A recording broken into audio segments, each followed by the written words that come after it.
Do you swear or affirm that the testimony you are about to give is true to the best of your knowledge, information, and belief? If so, say I do. I do. Thank you.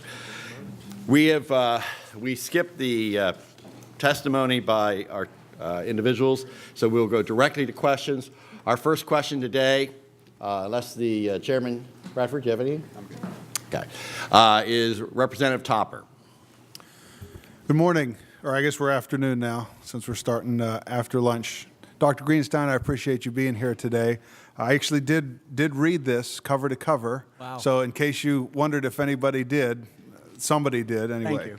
And I do have a couple questions, specifically when we talk about the sharing system that you mentioned in your State of the State address, or the State of the System address. Could you give me specifics? I've read kind of the outline of what you're looking to do, but when you talk about aligning budgets, are we talking specifically about combining administrative costs? What are we looking at? Are we talking about students that can transfer between universities with credit? If you could give me just a couple specifics about what that might look like. Yeah, let me just so take it on the cost and on the revenue side. So on the cost side, you're looking at sharing, back office function. Could be, we already do payroll, but imagine extending that into, data centers, financial aid packaging. There's just a whole range, and I'm not sort of necessarily saying that we'll do those things, but we'll be looking at sharing out those kinds of back office functions, and it's purely a matter of cost saving. We don't need to have 14 instantiations of every business service that a university needs to operate. You can drive your costs down in that way. On the revenue side, there are opportunities for doing shared programming. So a couple of examples. We reckon that there are about 1 million plus adults in Pennsylvania who have some college but no degree, and they need to continue to come back to higher education in order to reskill and upskill and to improve their opportunities in the labor market. There are opportunities for us to work together as a system to create a program that individual campuses can deliver online to those adults or on ground to those adults, but it becomes a collaborative effort where we're actually sharing in the academic programming. And there's a variety of options like that as well. And you mentioned that one of the things that you're taking a strong look at is making sure the programs that you have, the degrees that are offered, are actually fitting the workforce that we need here in Pennsylvania. I think at one point I read that you've begun 32 additional academic programs, but you've cut something like 300. Correct. Can you give me some examples, not all 300, but a few of those that you feel can go, and then maybe some of the ones that will help as we move forward? Right, so the programs that are listed there's 32 programs there. I think pretty much all master's level programs, graduate level programs, and they will be in areas of STEM, business, et cetera, specific areas in particular. Actually, just today we had a conversation about a doctorate in social work. We had a conversation about physician assistantships. These are high need areas in various different regions. So those are the kind of new programs. On the programs that have been retired, we've seen decline, for example, in education, demand for education, although we expect that to be an uptick coming forward. So you're seeing some contraction there, and you're seeing contraction in other areas which are just not high enrollment. What other areas might? I'm going to have to pass and get back to you because that list is not in my head. All right. Well, I guess what I'm trying to get to is, do you believe that we will have the ability to actually measure, when we're talking about students graduating and whether staying in Pennsylvania, but even if not, are able to graduate, get jobs in their field at a certain amount of money? Yeah. Do you feel that we can set markers that we can hit when evaluating whether we're doing the job or not, whether we're actually getting the bang for our buck when it comes to students graduating, getting jobs in their field, and jobs, quite frankly, that pay? Because if you're getting a doctorate in social work or something, and then you're making $30,000 in that field, that's not really helping in terms of that student's financial future. Yeah, so the good news is we can already do those measurements, right? We have been doing that for some years, and we're getting better. I mean, one of the reasons, frankly, that I chose to come to Pennsylvania, to the state system, was because it actually has incredible data resources which enable us to not fly blind in a very difficult and challenging higher education marketplace. Our workforce and education and alignment data and our wage data are actually really good. We do not yet have goals. That is one of the things you'll begin to see emerging in the course of this redesign, is that we'll be developing specific goals for student success, a variety of indicators that get at the extent to which our students are achieving the kind of outcomes that we want to see them achieving, and university success, which really gets at the financial health of our universities and our system. That student success component Yeah. is something I'm very interested in. Yeah. That when you develop that, as we develop it together, or as the board governor looks at it, I really would like to see those be measured. And to the point that in some states, and I'll close with this, they're moving to a system where they're actually, the funding from the legislature is affected based on that. So it's performance-based. So at the end of the year, we look at the metrics and say, okay, you know, you've hit your goals, so now you will get X amount of dollars increase, and if you don't, then you won't. So it's something that I'm very interested in. I'm not sure if you're interested in that part of it, but I think it could be very helpful. Great. Thank you. Thank you, Thank Mr. you. Chairman. Before we proceed, I thought I'd give you a chance, Chancellor, to introduce the university presidents that are with you today. I forgot to ask you to recognize those that are here. Oh, that's of course, I know the president of IUP, of the greatest one of the whole system. Fine. Yes, he's a fine gentleman. That's correct. Do you want me to just introduce by name as we go down? Yes, if you would. All right. So immediately on my right, we have Bill Barry, who's at Slippery Rock. This is a test. We have Marsha Welsh, who's at East Stroudsburg. We have Jerry Jones, who is at California. Don't tell me. We have Ken. I know your name. I'm sorry, Chancellor. I put you on the spot. Ken Hawkins is at, I know it's Kutztown. We have Peter Fackler, who is interim at Mansfield. That guy over there, Mike Driscoll, I think, from IUP. And in the back, we have Bashar Hanna, who's at Bloom. We have Dale Person, who is at, I know it, don't tell me, Clarion. And we have Dr. Lori Carter, who is at Shippensburg. Very good.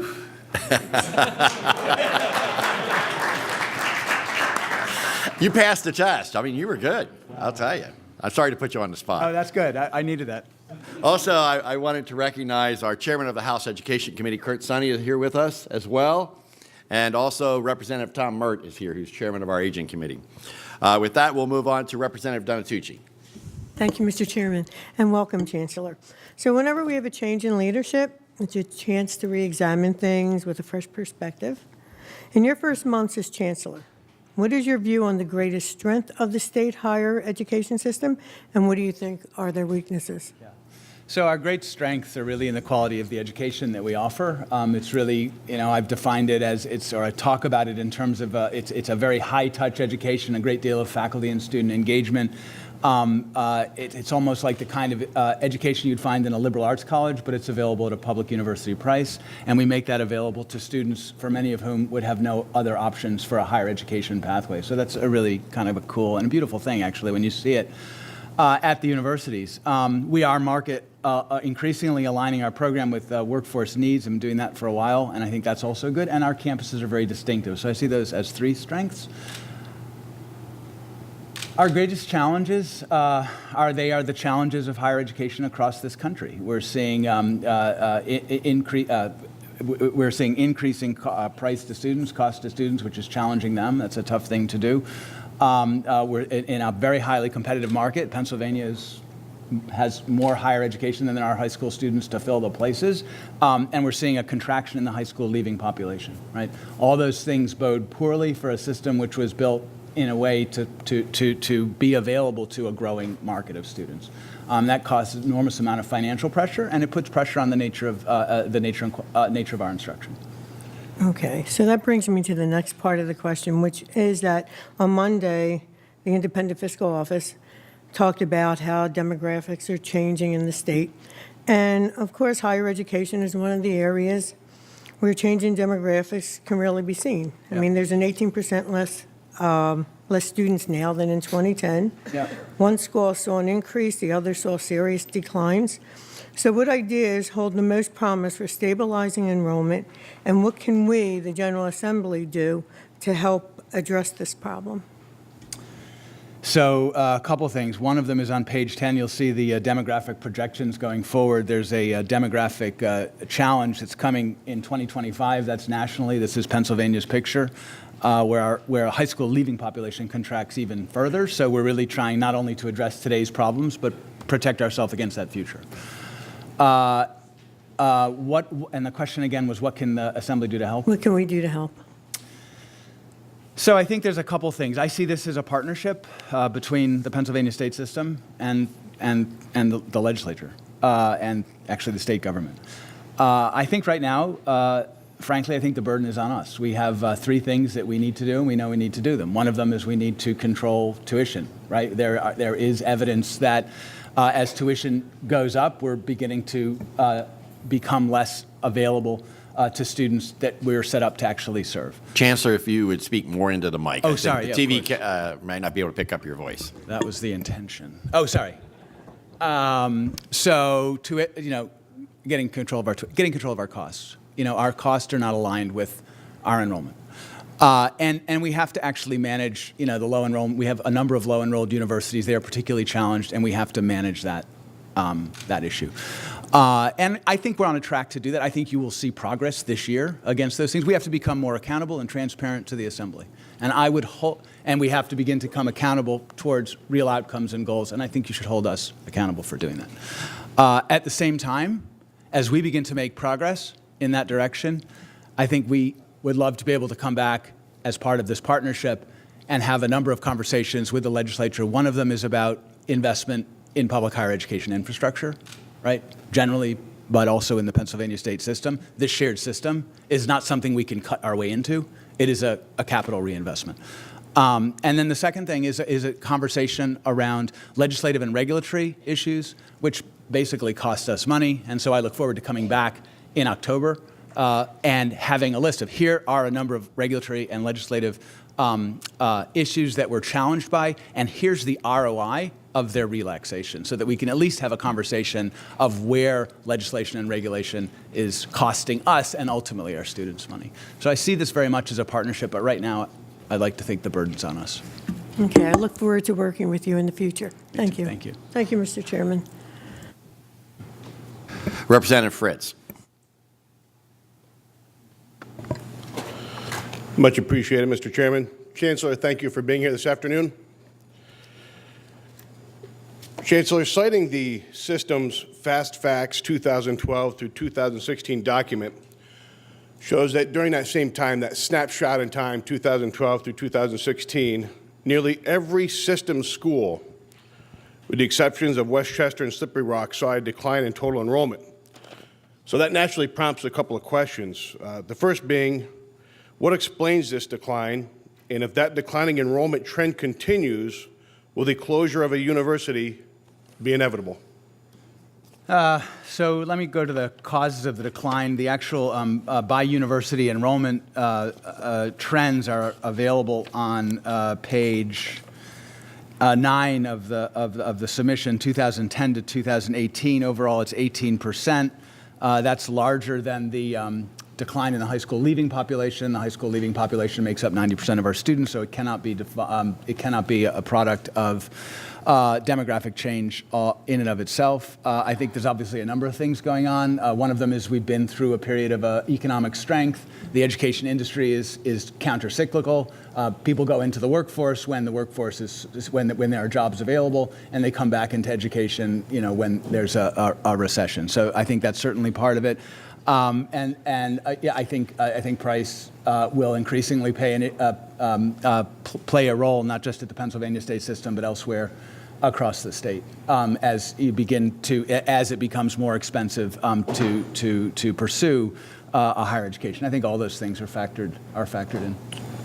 So I'll just drill into that a little bit further. If that stark reality continues, would you foresee possibly the closure of a school?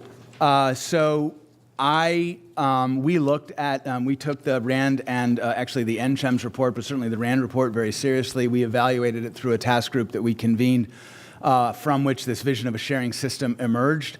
Closure does not make great economic sense for a number of reasons. If you put aside the socioeconomic dislocation of the region that's affected by the impact, I mean, remember, many of these universities are the number 1, 2, 3, 4, or 5 employers in their region, and that data are presented also in the book. If you put aside the socioeconomic dislocation, the actual cost of running down or the cost of closing university is a large one-time amount, and you're still left with the inherited debt obligation, which is returned to the state, the pension costs, et cetera, which would then be picked up by the state. So economically, closure doesn't make a lot of sense. Educationally, again, with respect to the communities that we serve, in many of the communities where there are low-enrolled schools, you're looking at the most reliable pathway into and beyond the middle class is provided by that university. So taking university, that educational pathway away from those communities doesn't just have economic impact, it has impact on the surrounding population. Having said that, the sharing system, and there are other strategies that are being looked at, are being designed in part to address the needs of the low enrolled schools, and I cannot imagine a future where several of them look very much like they do today, as they sustain themselves in a valuable way and contributing to the state. But closure doesn't seem to me to be either a cost-effective or an educational option. I appreciate your fortitude. Taking a step back and continuing that theme, looking not just at the 14 state system universities, but also the many Penn State branch campuses and the other state-related universities, and even the numerous private colleges and universities, do you feel as though Pennsylvania has an overcapacity problem given our current demographic realities? Yes. Yeah, there's an overcapacity and an alignment problem. Yeah. Okay, that is my questions. Thank you. Representative Kinsey. Thank you, Mr. Chairman. Good afternoon, Mr. Chancellor. Mr. Chancellor, thus far you've talked about the sharing concept. You also talked about the strengths and weaknesses of the system. You talked about declining enrollment. What is the strategy to address the things that you've talked about thus far? For instance, my colleague just mentioned, the 14 state universities, some are in closer proximity than others, some are doing much better than others as well. But the overall scope, the overall vision, how do you foresee this? I mean, even as we look at it from a recruitment standpoint, we know that Cheney and Westchester are close to Philadelphia, the largest populated county in the Commonwealth. But what is the strategy to attract, whether it be first-time students, whether it be returning students, whether it be the older population who's going back to school? What is the goal and what is the vision? What is the, how are we, the strategy to attract learners to these institutions? Yeah. So we've talked about shared services on the cost side. Again, on the revenue side, there's two ways to grow enrollment. One is to do better with the students you have, right? We have a 60% graduation rate, which means 40% of the students that we're enrolling, first-time freshmen, are not graduating from our universities. Every student that stays, the university retains their revenue. So we're investing significantly in retention through better advising, better counseling, better supports for students generally. The sharing system idea, which is outlined in the book, enables our universities not to work individually on these very hard problems where there is some real progress being made nationally, but to work together with one another to, in effect, accelerate, amplify their time to impact around a handful of very well-known retention strategies. In terms of enrollment growth, the growth is unlikely to be, in my view, in the high school leaving population in the state of Pennsylvania. The growth is going to be in serving that adult population, which requires requires reskilling and upskilling in order to take advantage of the changing nature of work in this state. Referred to our data before, we have exceptionally good, not just we, Pennsylvania state system, but the entire state of Pennsylvania, because spent race to the top money very well, I think, has incredibly good workforce data. So we can be pretty precise in predicting where there's going to be high need and orienting programs to serve those needs and to serve those populations. Thank you for that. So my colleague just asked you directly about the potential of closing universities, but the way I interpret your answer was that you are not looking to close any of the 14 state-related universities. Is that correct? I don't think closure is viable. I don't think closure makes viable sense economically or educationally. Who makes that determination? Who makes that decision? I'm sorry. Ultimately, it would be a decision of the legislature. As I understand Act 188. This body. This body. A board could, I believe within its authority, a board could agree to not continue to fund one of its universities with by allocating state appropriation. I'm sorry, you said who could? I believe a board could make a allocation decision, an appropriation allocation decision, which would in effect not allocate funds to a single unit, just in terms of technical options. I believe that's an option. Okay. But it's your recommendation not to close? I think for different reasons, if we go university by university, yeah, that would be my Okay. recommendation. and opinion. Okay, I think I have a little bit more time. So you've been chancellor for roughly how long now? About 5 months.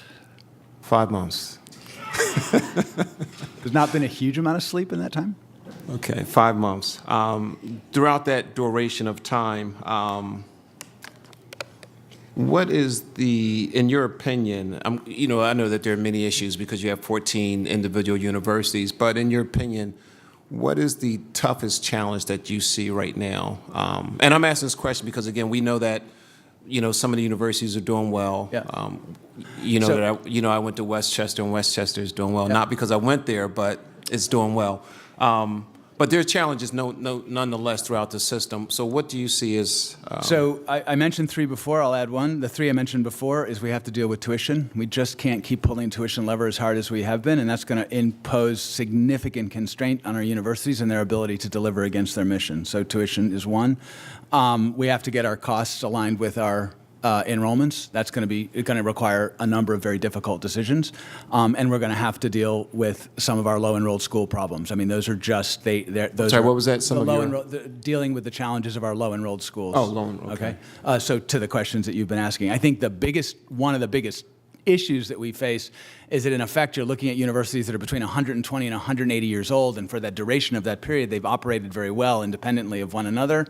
In effect, as a system, they are a single corporate entity. They share a single bank account, and that as weaker universities begin to get weaker still, they tug on the corporate body, which means that our universities are going to have to work together in ways they never have. I mean, we do work together well in a variety of ways now, so don't take that in an extreme form, but we're going to have to work collaboratively more than we have ever worked collaboratively before, because the success of any one university is tied directly financially to the success of the others. Great. Thank you for your answer. I see my time is up, but thank you. Thank you, Mr. Chairman.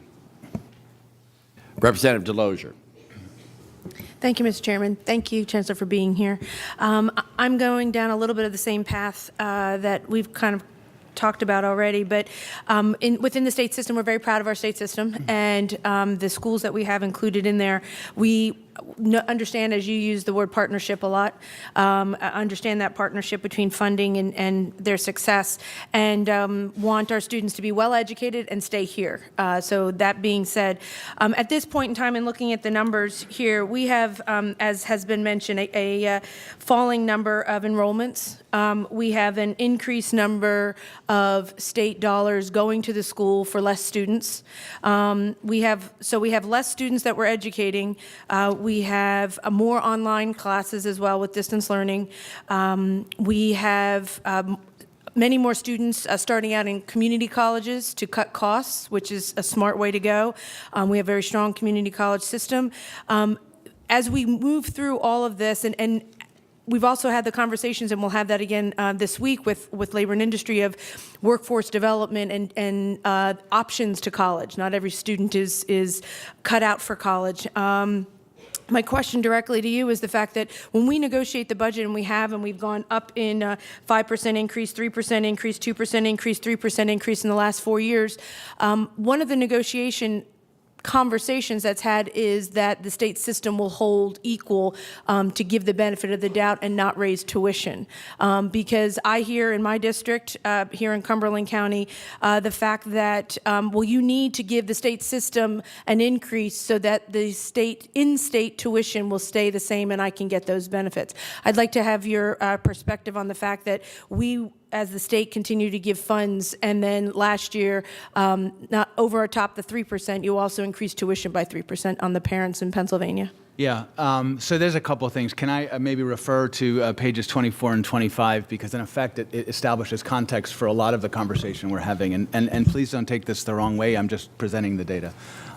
So if you look at what we show on pages 19 and 20, are the relative balance of funds for any student that's enrolled. And we're comparing what's happening in Pennsylvania with what's happening nationally. And Pennsylvania chooses to invest 27% of the total cost of a student FTE comes from the state, and the remainder is made up in student tuition. The average across all states is 54%. Okay, so that's, and again, those are education and public policy choices, they're funding choices. A lot of the things that we're talking about are driven to a certain extent by the choices that have been made. A different graph shows the situation specifically. That's Pennsylvania as a whole. A different graph with the same data, but for the Pennsylvania state system, is available elsewhere in the docket, and I'll find it in a second. But in Appendix B2. They look very similar. So that's background and that's context. And so the tuition increases that are happening in effect in response to the change, but to that changing environment. There's other things going on, obviously, but if you're looking at the macro level and the biggest driver of tuition increases, that's what it is. But in taking a look at other states, and I recognize where other states are, as we've seen over the years, Pennsylvania is where it has been for a number of years. So that situation hasn't drastically changed in the fact of how much funding is out there and what our student body looks like and what we are to expect. I guess I know the parents that came to me were extremely frustrated with the fact, because that's their argument when they come to see us and say, please, look at the increase to the state system because we need to keep our in-state tuition lower. Yeah. And then we agree to that, we make the decision, and the budget moves forward, fine, on that pretense. And then when the board makes the decision, and I recognize that it's the board as a whole, makes the decision to then on top of the 3% do another 3%. So that was extremely frustrating to those of us that we thought the agreement had been that it would be a level playing field and level from last year, and no tuition increase. Do you see that need of a tuition increase this coming year? So I think we need to be super careful in two ways. First of all, I think we don't have anywhere near the kind of headroom we used to, because again, if you look at the data and I'm sorry, we don't have any more. anywhere near the kind of headroom we used to have with tuition. If you look at the data on in the book, and I'll find the page in a second, where we look at the decline in enrollments from families in different income categories. The families from incomes in our core group, it's on page 29. The families who are earning less than $110,000 are leaving us more quickly than our overall enrollment decline. So that suggests to me that we're reaching the top. Now, that it plays out differently on different campuses, but that suggests to me that we're beginning to reach the top of where we can go with tuition increases. So But it's based on those students' income that you're looking at? Is that what you're saying? That So if you're depending on looking at- how much the family makes determines? If you're looking at indicators of market sensitivity to price, which is what this is about, then I would look at data like these to say, oh my goodness, if we have student populations who are leaving us more quickly than the overall enrollment decline, that suggests that price actually may be an issue. So thing one, we got to be super careful about tuition increases. Thing two, I don't think you want us to be leaving money on the table. There may be high demand programs, there may be high earning populations who have some headroom and some ability to pay more. So I think we need to be super careful in our tuition setting, which is why, as part of the sharing system, we're looking at more flexible approaches to tuition setting and tuition discounting, which are widely available in the industry but not available to Pennsylvania state system. Do you see the need for a tuition increase on top of any dollars coming from the state this year? I would advise the board, because it would be in the board's decision in the way that I've just advised you, to be extremely careful with tuition setting because we don't have anything like the headroom that we've had in the past. And I would also advise the board to be very careful not to leave dollars on the table from particular target populations. Is that a yes? Yeah, just, thank you, Mr. Chancellor. Representative Gainey.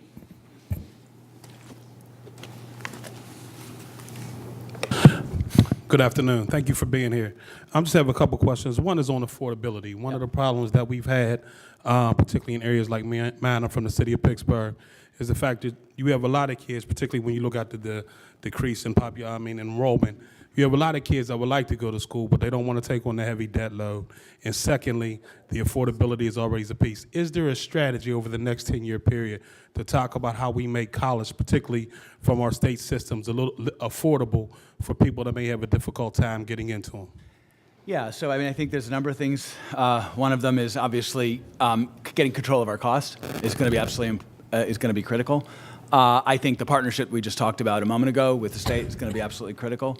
I think this greater flexibility in the use of tuition and tuition discounting, which is so widespread elsewhere in the industry, is going to be absolutely critical so we can give help to the students that need that help. If you look at, again, in the book, if you look under the section on affordability, we show a line which identifies the rising costs to students of a university education against the available aid from both federal and state sources, and in Pell and FIA. And Pell and FIA aren't actually increasing at a rate which is as quick as the rate of the total cost to student. So being able to support those students with institutional aid, i.e. taking money out of your operating revenues and then targeting it to individuals who are in need, is a very important, significant strategy across higher education and not adequately available to us because we've been limited in that flexibility. I think that should be a strong strategy going forward of how we really begin a conversation, how we make college more affordable. Again, I'm very happy with the state system. My daughter graduated from Cal U. I know Dr. Jones and them have done a fantastic job with my daughter, so I'm very happy. But in regards to when we talk about increasing population into our state systems, the second question is in marketing. How do we do a better job from a state perspective at marketing our state system, not only to internal to the state of Pennsylvania, but also external? It seems to me wherever you market, you brand, whatever you brand becomes receptive to people coming to your university. And one of the things that I've always wondered is what is the strategy that we have for really marketing our systems of higher learning so that people around the state and outside the state know what great institutions we have inside the state of Pennsylvania. Yeah, and I think there is a great product out there. I was actually blessed to be able to visit each of our universities, in my first couple of months here, and I've now been to several of them several times. It is a remarkable education that's on offer. It's not unique, but it's rare in the public sector, and it is extremely. It's a jewel in the crown. So one way to market them, obviously, is to promote that better as a collective, and our universities do a great job in marketing themselves. Another way, and this is an ask in terms of partnership, conversation about closures and consolidations isn't helping. Right. It is a pervasive meme. The narrative around the Pennsylvania state system, the things that were so remarkable to me in my visits was that they kept sort of I was experiencing stuff which did not accord with the narrative I had been hearing, that our work is not workforce aligned. That's not the case. Experientially it's not the case. That our universities are all the same. That's experientially also not the case. That the education that we're offering is somehow not a high quality education, also experientially and data driven, not the case. I think focusing on those aspects of this vital component part of public higher education. The challenges are here, and we can talk about those all day. They are real. They are present. But we have those. We will manage our way through them in partnership, obviously, with the state. But changing that narrative about who we are and what we do, which I see as a collaborative opportunity, is something that we need to work on together. What is the question? The narrative is important, and that's why I asked about how do we market our great product inside and outside the state of PA. The last thing I just wanted to comment on was I'm so glad to hear you talking about not closing universities. Because the reality is we have a great education product, and there's no question about that. But secondly, that's just as important. To close some of these universities and some of these municipalities will be destructive to that municipality. The jobs that they create, the service providers that they create, the contracts that come from them. If we close some of these schools and some of these municipalities, we would damage the state of Pennsylvania. So I agree in terms of a partnership. What we have to do is find the narrative of how we market these universities and not how we try to tear them down for the overall good of the Commonwealth. Thank you. Representative Dunbar. Thank you, Mr. Chairman. And not to one-up my good friend, Representative Gainey, and his one daughter. I have two daughters that have graduated from Slippery Rock, one just recently in December, and is gainfully employed, so she's off my payroll. Thank you for that. And also following up with Representative Gainey about talking about affordability, and that is a big deal. As a parent who's written the checks, for the last several years. Affordability is a big deal. And some of your comments earlier, Chancellor, I wanted to follow up on in response to Representative Fritz about closures, and since Representative Gainey had brought that up as well. You had mentioned about something that may have prohibited closures would be debt. And help me, because I really don't know the answer. Is the state system's debt the system's debt, or the individual college's debt, or the Commonwealth's debt? Because I'm not exactly sure of that. I know we have $5 billion on our books. So my understanding is that the obligations of the system are first and foremost the system's obligations, but if we go out of business, I think we hand some of that debt off to you. And I appreciate that, but at the same time, and I'm not advocating for closures, but just the accountant in me always wants to see things. Have we ever analyzed closures to the point of, yes, it's going to cost some money. We understand it's going to cost some money. There's no doubt about that. Yeah. But the continual bleed that may be happening by some of these colleges or universities, have we ever done that comparison? So the answer is yes, we have analyzed the cost of closure, and I'm happy to share those data. I would appreciate that. And I think I said earlier that some of our small schools aren't, while closure, I do not believe is the viable thing to do, either educationally, financially, or frankly politically. I also said that some of our universities are going to have to change transformatively, fundamentally. I think I said they cannot look in 4 or 5 years anything like they look today in order to address the issue that you just raised. And I appreciate if you could share that information. I'm moving on to another question that Representative Fritz had asked you about capacity. I appreciate your answer that we have a capacity issue in the Commonwealth. And the issue I'd like you to comment on is because not only do we fund the state system schools, we also fund the state-related schools. Yeah. And now it seems like we've gone from a transition of serving different potential clienteles to competing with each other. Yeah. When you talk about a shared system amongst yourself, has there been any discussion about a shared system, since we're funding both? And I almost feel bad that I'm feeling like I'm funding my own, people competing against each other and driving up the cost. So this is a major education public policy issue. I know there are members of the House and the Senate who are interested in taking it up. It can be addressed through education finance. It can be addressed through education public policy, rationalization, the stuff they did in California in the 1960s. I think it needs to be done in the state of Pennsylvania. I say that as a newcomer and as an education public policy guy. And I think you'll find that leaders in the sectors are willing to engage in that conversation. I think it's a very important one to all of us. I would just add into the mix that it isn't just through appropriations that you're supporting a variety of different institutions. It's also through the use of FIA dollars, because they're spread across, as you know, across all sectors. Yeah.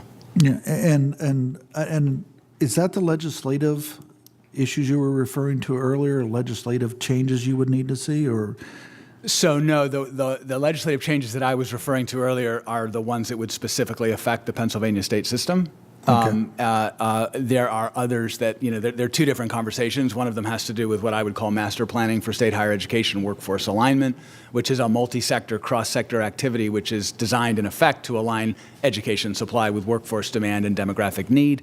On the other hand, there's a bunch of legislative and regulatory issues that affect the efficient operation of the state system and its universities, and those were the issues it was those legislative and regulatory issues that I was addressing previously. Well, I hope going forward that there can be a robust discussion in regards to that. It just seems like we're competing with ourselves at times and driving up the cost of education for all. So I wish you luck. Thank you.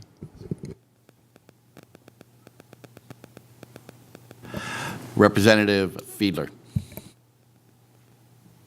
Thank you, and thank you for being here. The benefits of our state system obviously extend even beyond the benefits to individual students and their families and the communities. I understand it generates about $11 in economic activity for every dollar that's received through the annual appropriation. Can you talk about that economic and employment impact for the Commonwealth?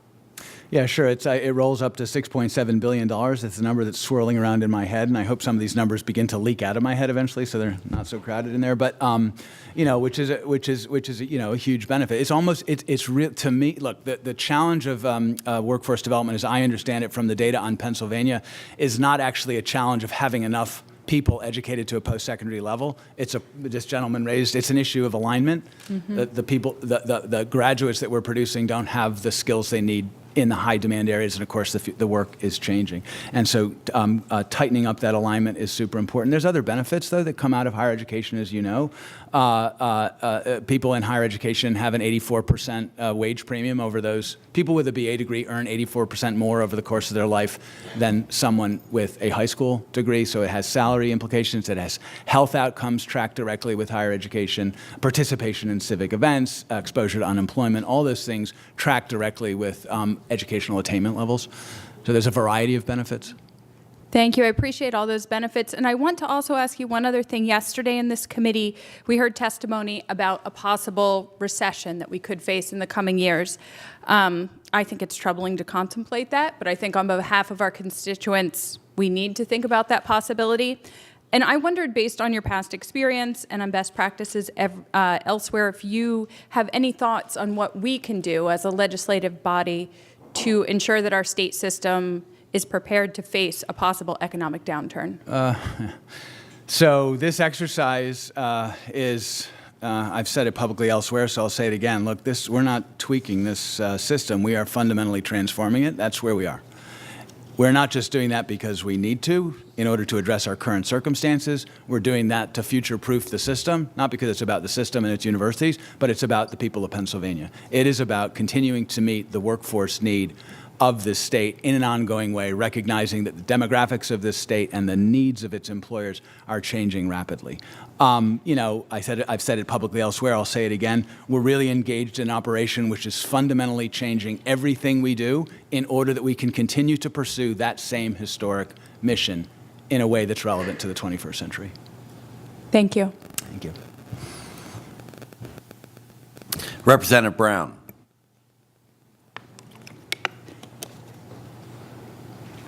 Thank you, Mr. Chairman, and thank you, Chancellor. So in government, we have funding formulas, transportation funding formulas, K through 12 formulas, formulas for our higher education. And so last year, the appropriation of $15 million was a 3% increase for PASHE. But with that, there's the assumption, I think, that every school is going to increase by 3% in their funding, which is not really the case. The Board of Governors, as you mentioned a little bit earlier, has the ability for appropriations among each of the 14 universities. Yeah.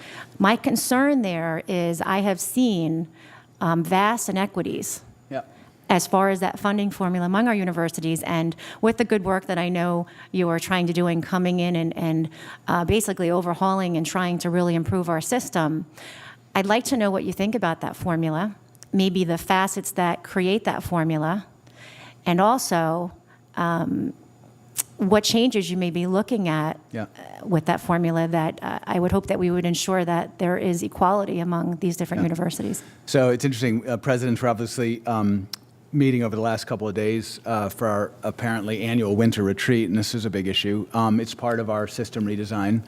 And it is really, we're basically rebuilding. We will be back here next year. It won't be perfect next year, but it'll be better.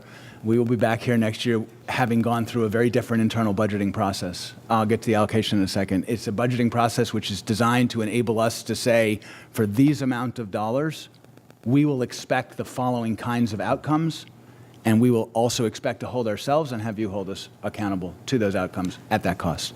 On the allocation specifically, I think the allocation is imperfect. I think my colleagues would agree that it's imperfect. I think it's not designed for a system of universities which have to work collaboratively together, in which every university's success is reliant upon the success of the others. We are going to have to invent, and we haven't done it yet, a fiscal policy, very much like a fiscal policy that you might see in tax or other public sectors, which incentivizes growth amongst those who are wealthy and able to grow, and allows us also to support those that are in weaker circumstances so they can get stronger for the good of the whole. That kind of collaboration, that's not just collaboration, that's fiscal policy, and that is ultimately going to affect the way we allocate funding. It has to. I'm just going to now manage expectations, having raised them. We will use, I think we decided we will use we will recommend to the board that it uses the current allocation formula this year for one last time, and the rationale is predictability on the part of the universities in terms of their funding, and give us time to actually work out what will ultimately be a much more complicated allocation procedure. Yeah, I think those details are very important. I've watched funding formulas really cause major havoc among our education system, and other issues, transportation, and trying to get ahead of them and make sure that we don't have any further problems. But I would love to see what that formula is. Me too. Do you have one? No, can I? Oftentimes it's very hard with formulas for everyone to know the details, but I would like to see that. I would like to know what that current formula is, if possible, to get that from you, that we will be relying on this year, and then be looking at what maybe some of those changes would be for the future to ensure that we're not creating winners and losers and fighting again within ourselves the incorrect way. I do have one other question, and we'll see how we do with time. At last year's hearing, your predecessor spoke of a disconnect between the negotiation of labor contracts and finding the money to pay for them. The current faculty contract expires on June 30th, so you are currently negotiating a contract for at least the next fiscal year, correct? Okay. Correct. Are there any other changes besides salary that you will be seeking in this contract? And any changes that will help the system hold down expenses maybe and operate more efficiently and effectively? If so, what would be those changes? The great beauty of system redesign is that there's nothing we're not trying to change. But certainly the relationships with the faculty union in particular is something that we know we need to change, and we're working very closely with leadership of that union in order to take a more collaborative approach to the success of this system and its universities and ultimately our students. As part of that, we've made a number of steps sharing in the exploration of our data so we can come to some shared understanding of what our fiscal condition is and what the condition of our students is. We are taking an interest-based bargaining approach, which is different than the normal positional bargaining. Positional bargaining, parties come to the table, each has a position, they throw the positions down, tell me if I'm getting this wrong, and then they negotiate. And in interest-based bargaining, the parties get together and they agree together what are the issues they want to work on together in the interest of the common good. So that's the approach we're taking. It's early days, but I'm optimistic. Okay, more to come. Thank you, Mr. Chairman. Representative Bullock.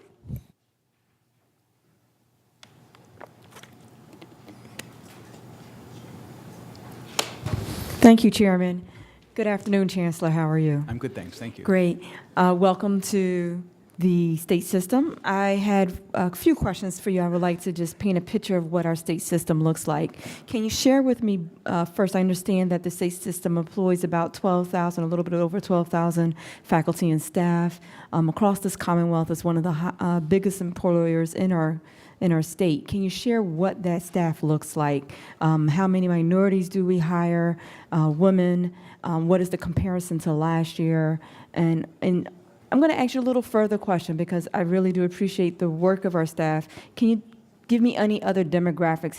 What is the average time that a faculty person has spent with the university, if you have any of those kinds of details? Yeah.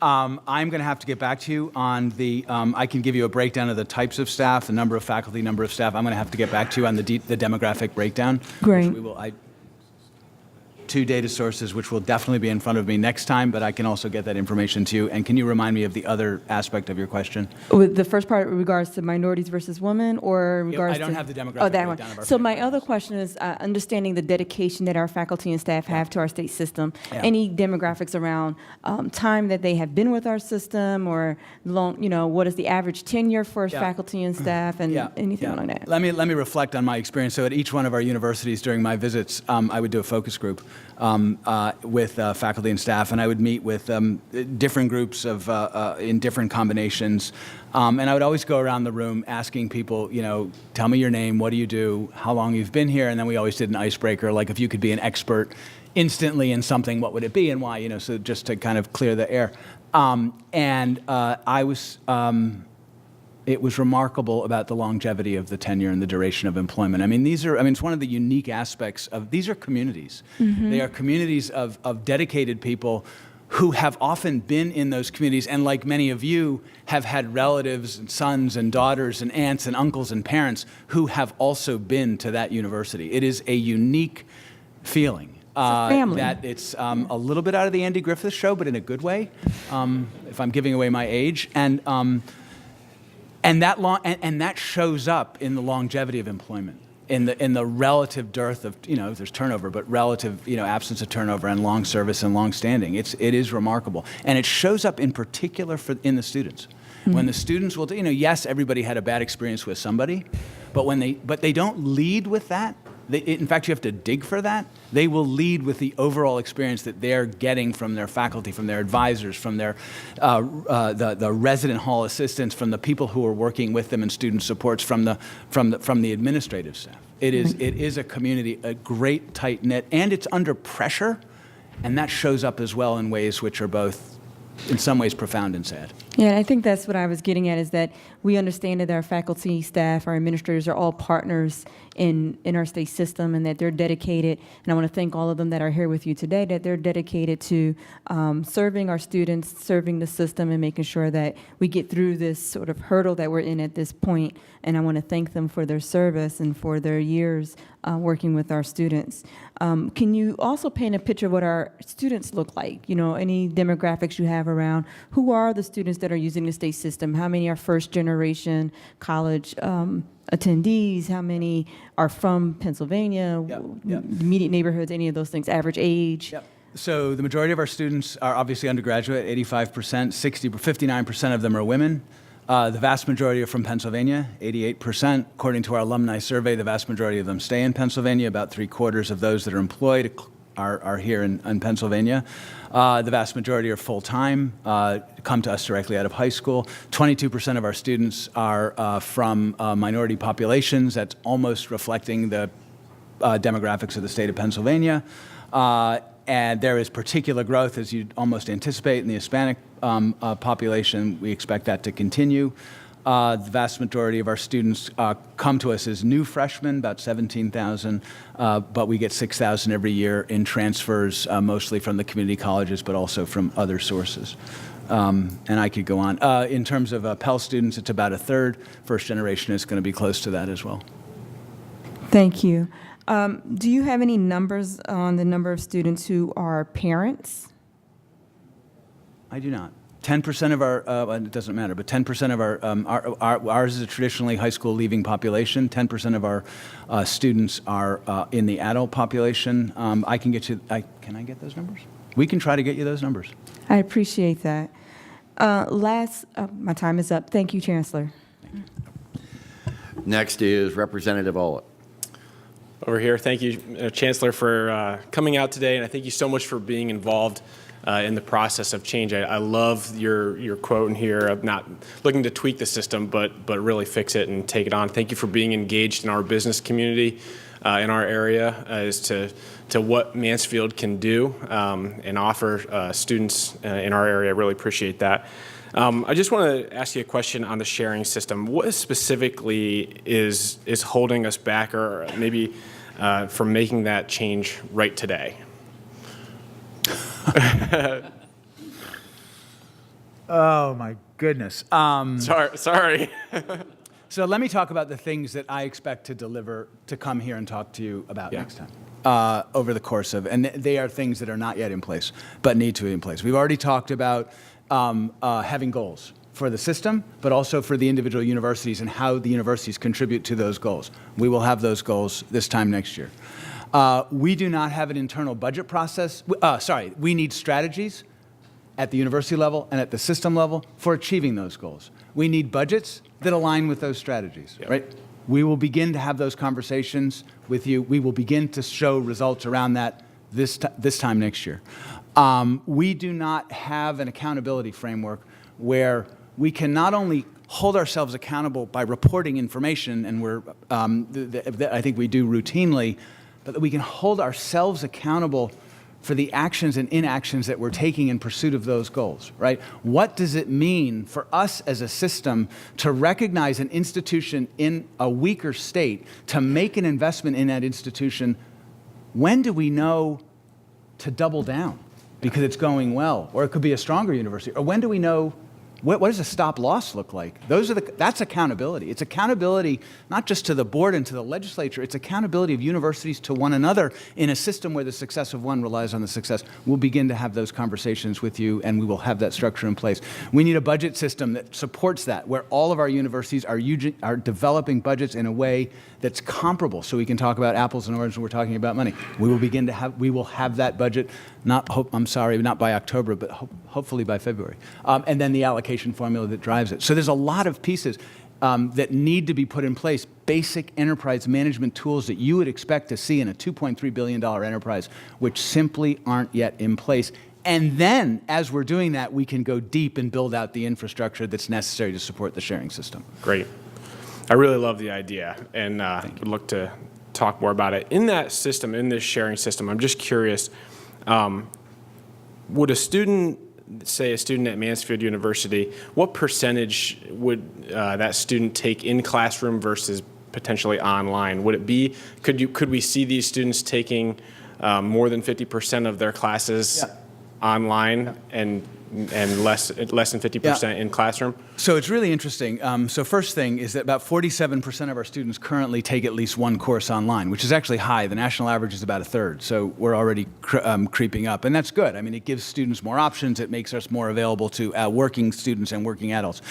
But having said that, students aren't all the same, right? An adult student who's returning to college to get a short course certificate that allows them to do better in the extraction industry is fundamentally different from a kid from the inner city of Pittsburgh who comes to a university and needs a different kind of experience directly out of high school, right? So, and the use of online should be and is different for those different kinds of students. It's more appropriate with some populations in some cases than it is for other populations for different objectives. Great. And we need to be that refined in our thinking.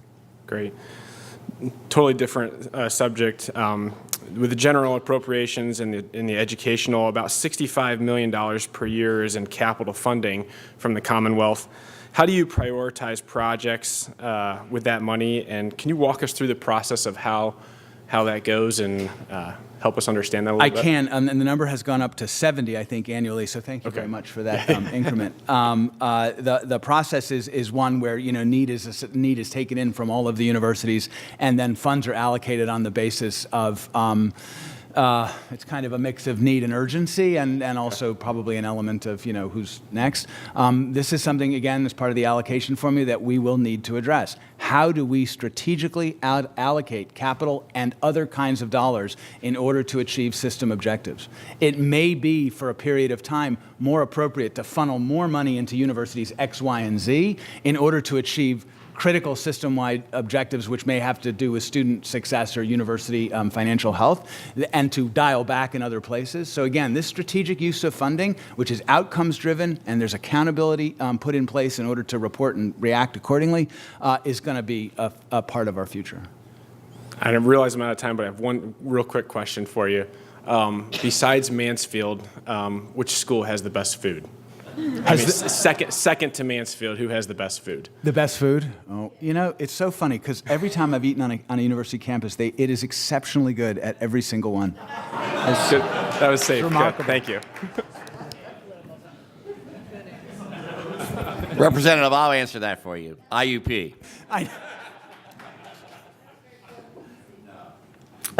Anyway, the next questioner is Representative Schweier.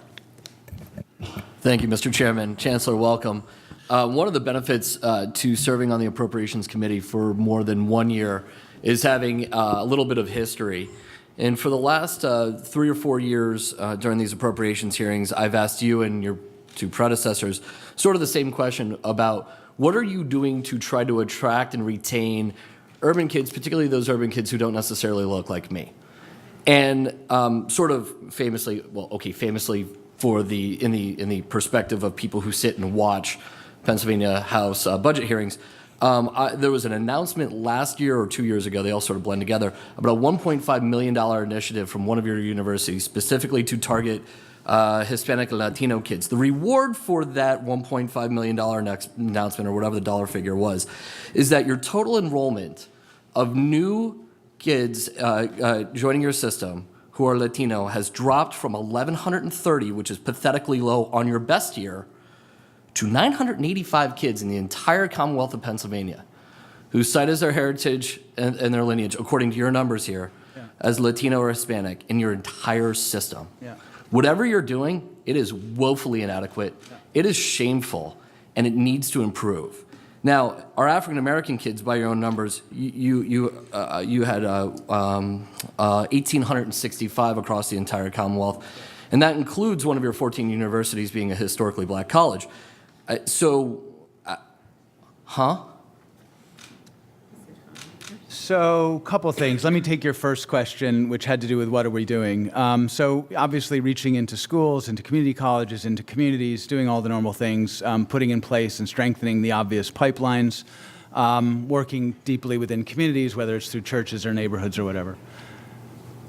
But then I'm going to step back and I'm going to say, look, this is a national issue. I spent, in my previous life, I administered a large scholarship program, a $1.8 billion scholarship program. It was the Gates Millennium Scholarship Program.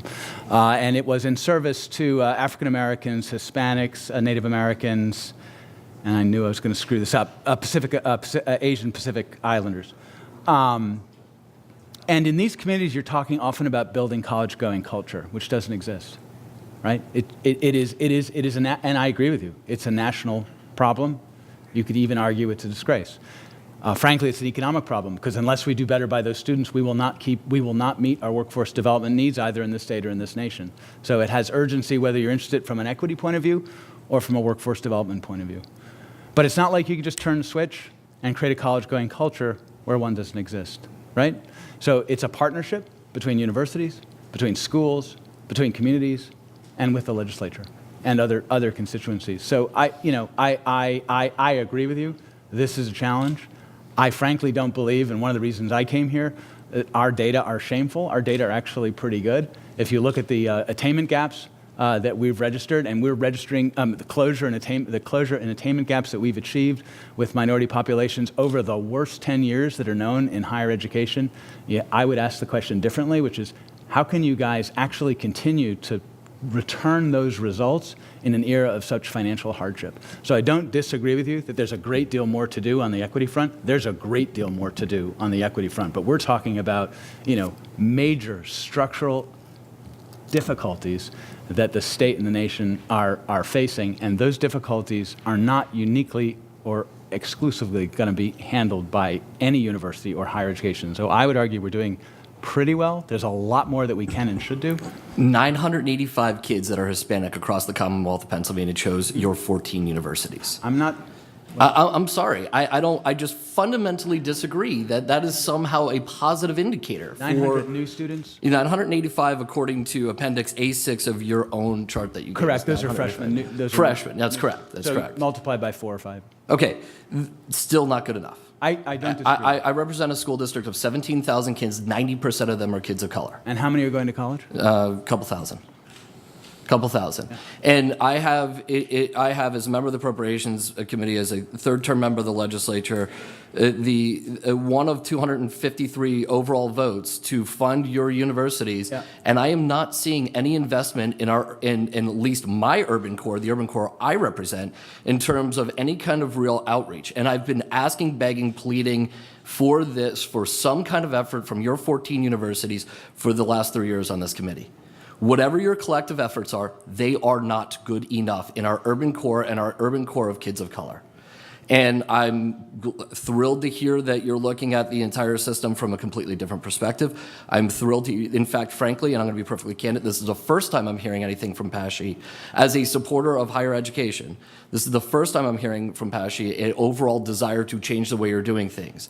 I am going to beg and implore you, and I will say my future votes for appropriations are going to continue to be tied upon the fact that as part of your reforms, you're going to have to do a better job and build a real relationship with our communities of color, our at-risk kids, regardless of what urban core they're part of or what area of the Commonwealth they are, because what we are doing now is not working. Thank you, Mr. Chairman. May I respond? And you should expect no less from us. And just to point out that the goals that we were talking about before, the system and university level goals that we were talking about, they will be, the data and the goals themselves will be disaggregated, which means that you will be able to identify goals for individual populations. And I do appreciate that. Thank you. Representative Lawrence. Thank you, Mr. Chairman, and thank you, Dr. Greenstein, for appearing before the committee today. I greatly appreciate it. I recognize you're new to your position, having served for 5 months, but I wanted to speak with you with regard to expenditures at the California University of Pennsylvania over the last several years, specifically. And I realize many, if not all of these things were before your time. $59 million convocation center built largely with borrowed money that is not meeting expectations.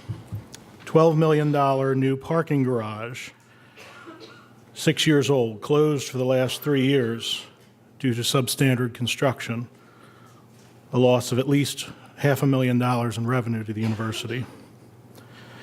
Roof replacement of the old main building approved at a cost of $500,000, later required a 20% increase change order.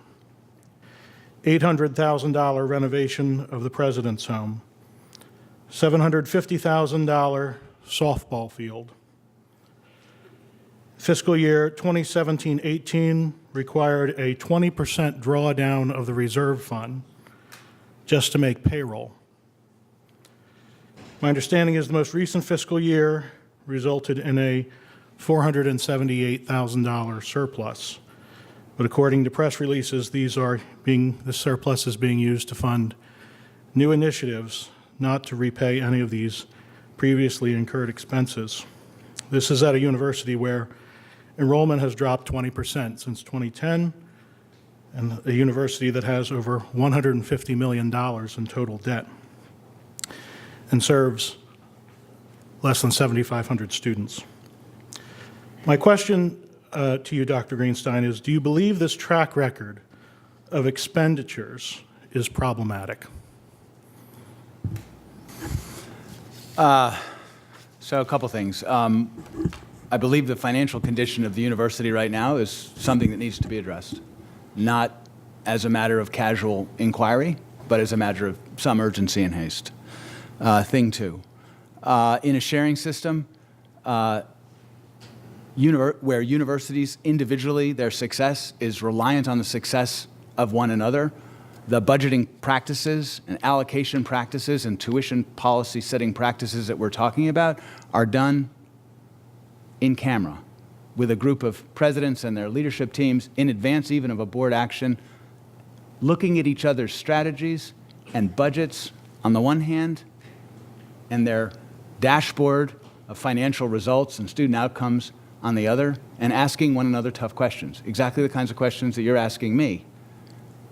That's the kind of accountability that we need to exercise internally in order to ensure the continued strengthening of our universities. Those are the kinds of practices that we'll be putting in place. Those are the kinds of budgeting practices that we'll be able to share with you, that will be outcomes oriented so that you can ask exactly the kinds of questions that you're asking, but then follow on and saying, and how does that help you, university or system, get to the specific goal that you've outlined in your strategy? So that's where we're going. I can't speak to or own much of where we've come from. I can tell you that the aggregate effect of challenging decisions, remember, these are decisions taken at different times when the world looked different, right? And we're trying to build in order to attract students. That was the way to address enrollment challenges, right? We're now actually dealing with that legacy.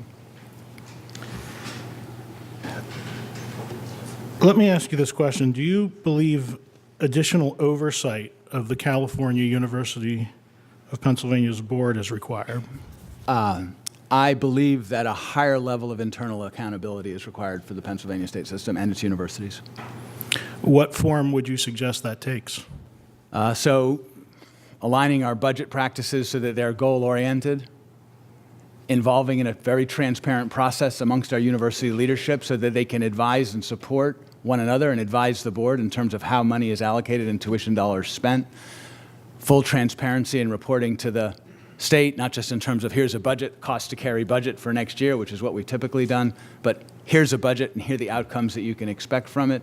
Those are the kind of changes. And I expect to have them implemented within the next 12 to 15 months. Very good. I'll look forward to asking you next year, and hopefully too. we can work between now and then. Thank you, you. Mr. Chairman. Representative Cephas. Thanks, Mr. Chairman. Thanks, Chancellor, for coming to testify today. I wanted to see if you can expand on a topic that you just brought up, and that's your experience at the Bill and Melinda Gates Foundation. I had an opportunity to work at a nonprofit prior to me coming to the legislature, and I recognize the role of the philanthropic community. Oftentimes, they're able to take deeper dives into public policy issues that we're trying to tackle, similar to the issues that Representative Swire just brought up. But they're also able to help us achieve some goals that you specifically outlined. So how are you using pretty much the work that you did at the foundation to achieve the goals that you are trying to reach within this system?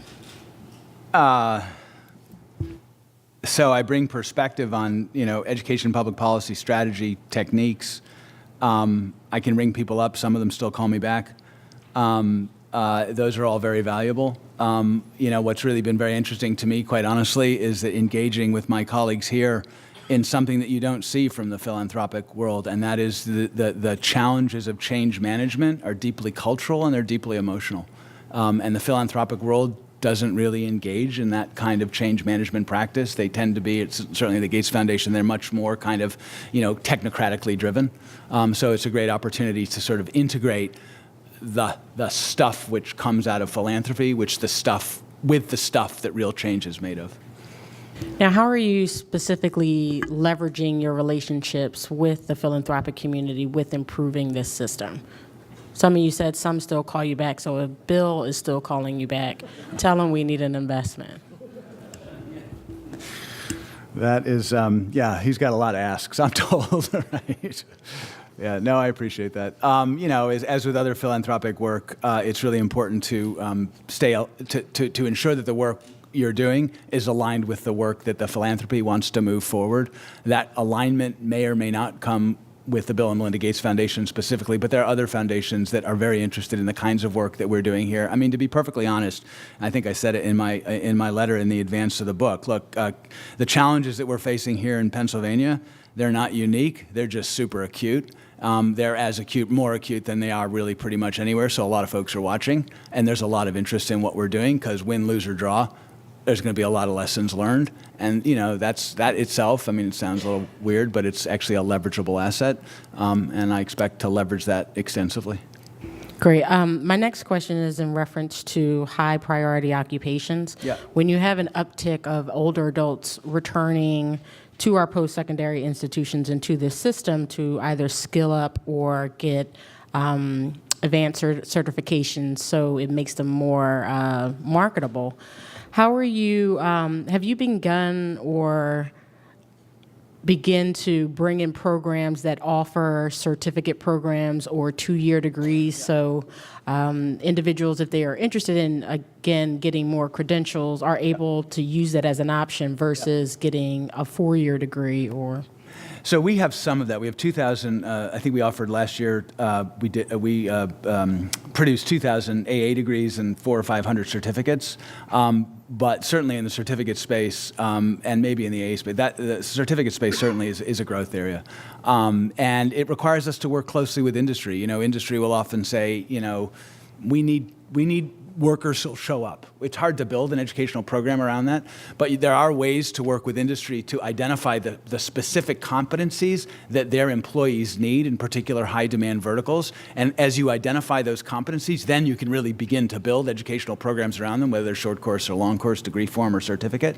And that's really the direction we're pursuing. There's been a lot of traction with that approach in Virginia, New York, and in Colorado and Texas. So we don't need to make it up. We can borrow a lot of practice from other places. Great, and I'm assuming you're doing that regionally, considering that there are different labor demands based on the geography of where your institutions are. So it's super interesting. So I'm going to say yes and, because obviously employment is local, but at the same time, if you're building a pathway into the financial services industry, that pathway is unlikely to be different in Philadelphia, Pittsburgh, or any of the counties of Pennsylvania. And so there's an opportunity to develop the competency maps at a state level, but then have them developed and the educational programming delivered, through the universities in a way that meets their need. And I'll give you my last question since I see the lights. In reference to subcontracting with outside vendors, is that a part of your sharing cost strategy? And if it is, how so? So in terms of shared services infrastructure, I mean, there's going to be serious questions, and we will be here in October, November with a portfolio of here's a bunch of shared services options. Here's what we believe the cost-benefit analysis of each of those would be, and then as we begin to prioritize what we're going to actually do, you typically get into a kind of buy-build decision. In many areas, it may be more effective to use third-party services than to actually build internally. And it also, so let me leave it there. Thank you. Thanks. Representative White. Hello. Thanks for being here today. There are many students across the Commonwealth who graduate from Apache School, and unfortunately, they leave our Commonwealth afterward. Is there anything that you are doing to help address this issue?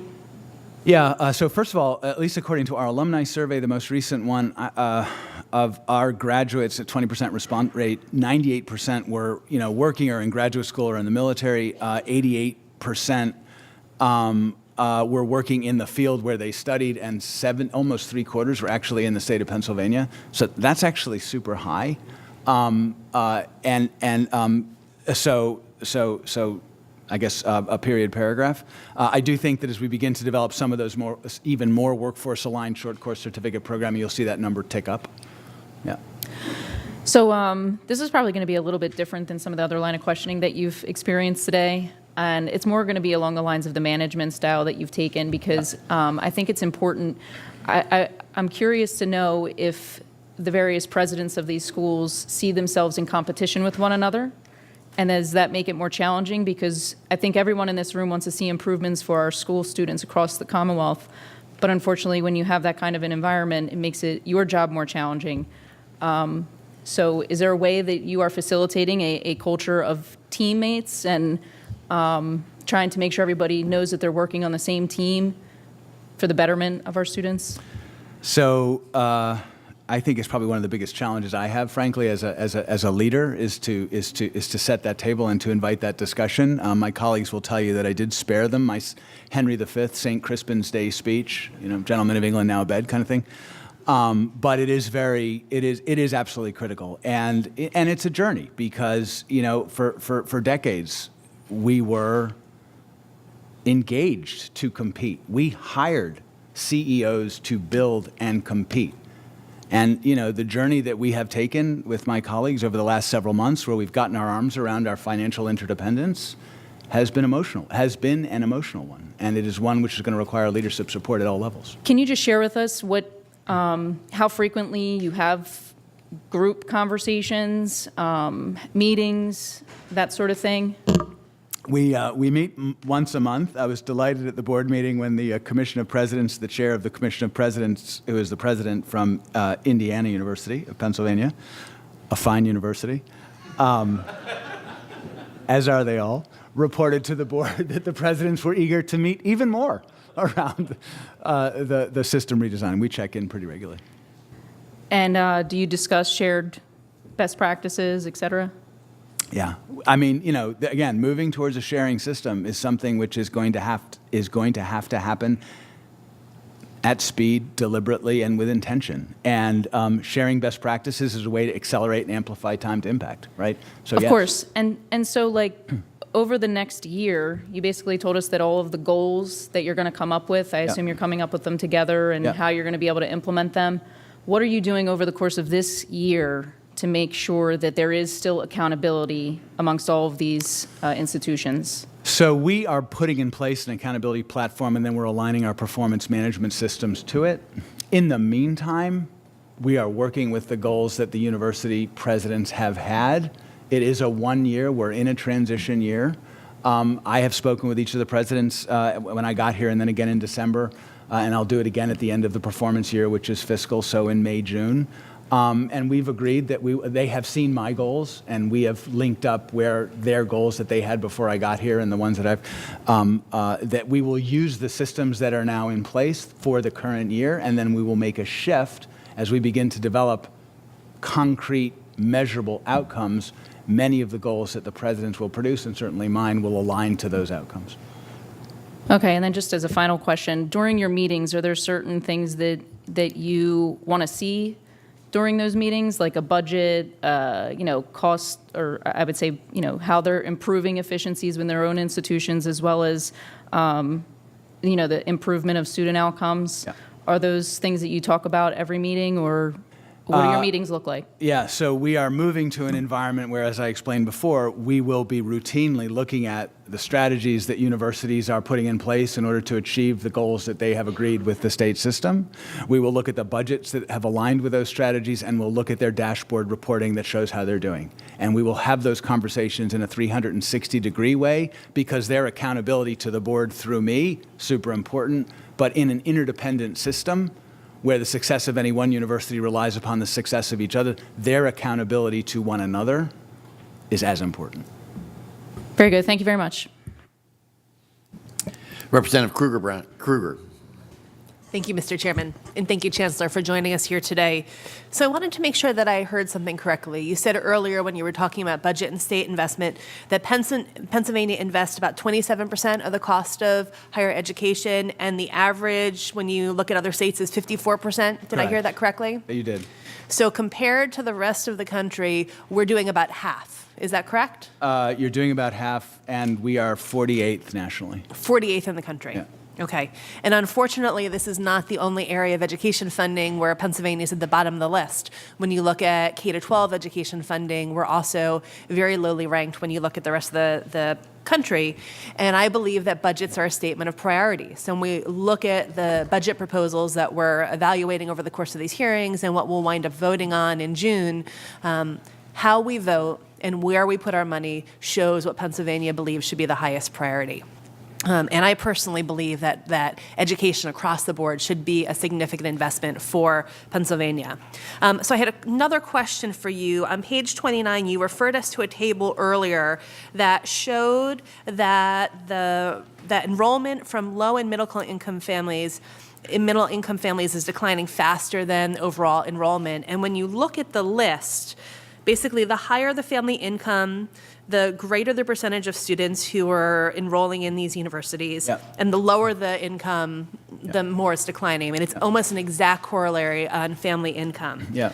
I know that you joined us from working in California at their state system of higher education, or at the UC Berkeley system.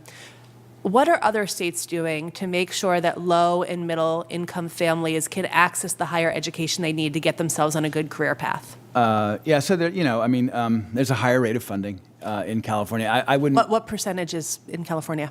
Oh wow, that's a tough one. I haven't been there for 7 or 8 years, but I can get back to you on that. Okay. I would compare our university, which, with the exception of Indiana, they're not doctorate granting universities, so the relevant comparator is Cal State University, where the tuition is, I don't know, $5,000 or $6,000 a year is my guess. So it's substantially, it's going to be less. You're going to see, as a result of that, you're going to see lower debt levels. Graduate debt levels. You're going to see. Lower overall net average price paid by students. You're just going to see a variety of other factors, and you're going to see the same kind of graduation rates. They're traveling in the 50 plus to 60 percentile, as we are. They have a state grant program, a Cal grant program, which is not wholly different from our FIA program, which is available to students. They have integrated the pathways from their community colleges through their master's level Cal State to their doctorate universities, University of California. The master plan of 1960 is probably the gold standard of education public policy making, where you're trying to align your public supply so that there's limited redundancy. So they have a lot of advantages in that regard. They also have a growing population. They're not dealing with the decline in the high school leaving population than we are, and they're not likely to even after 2025.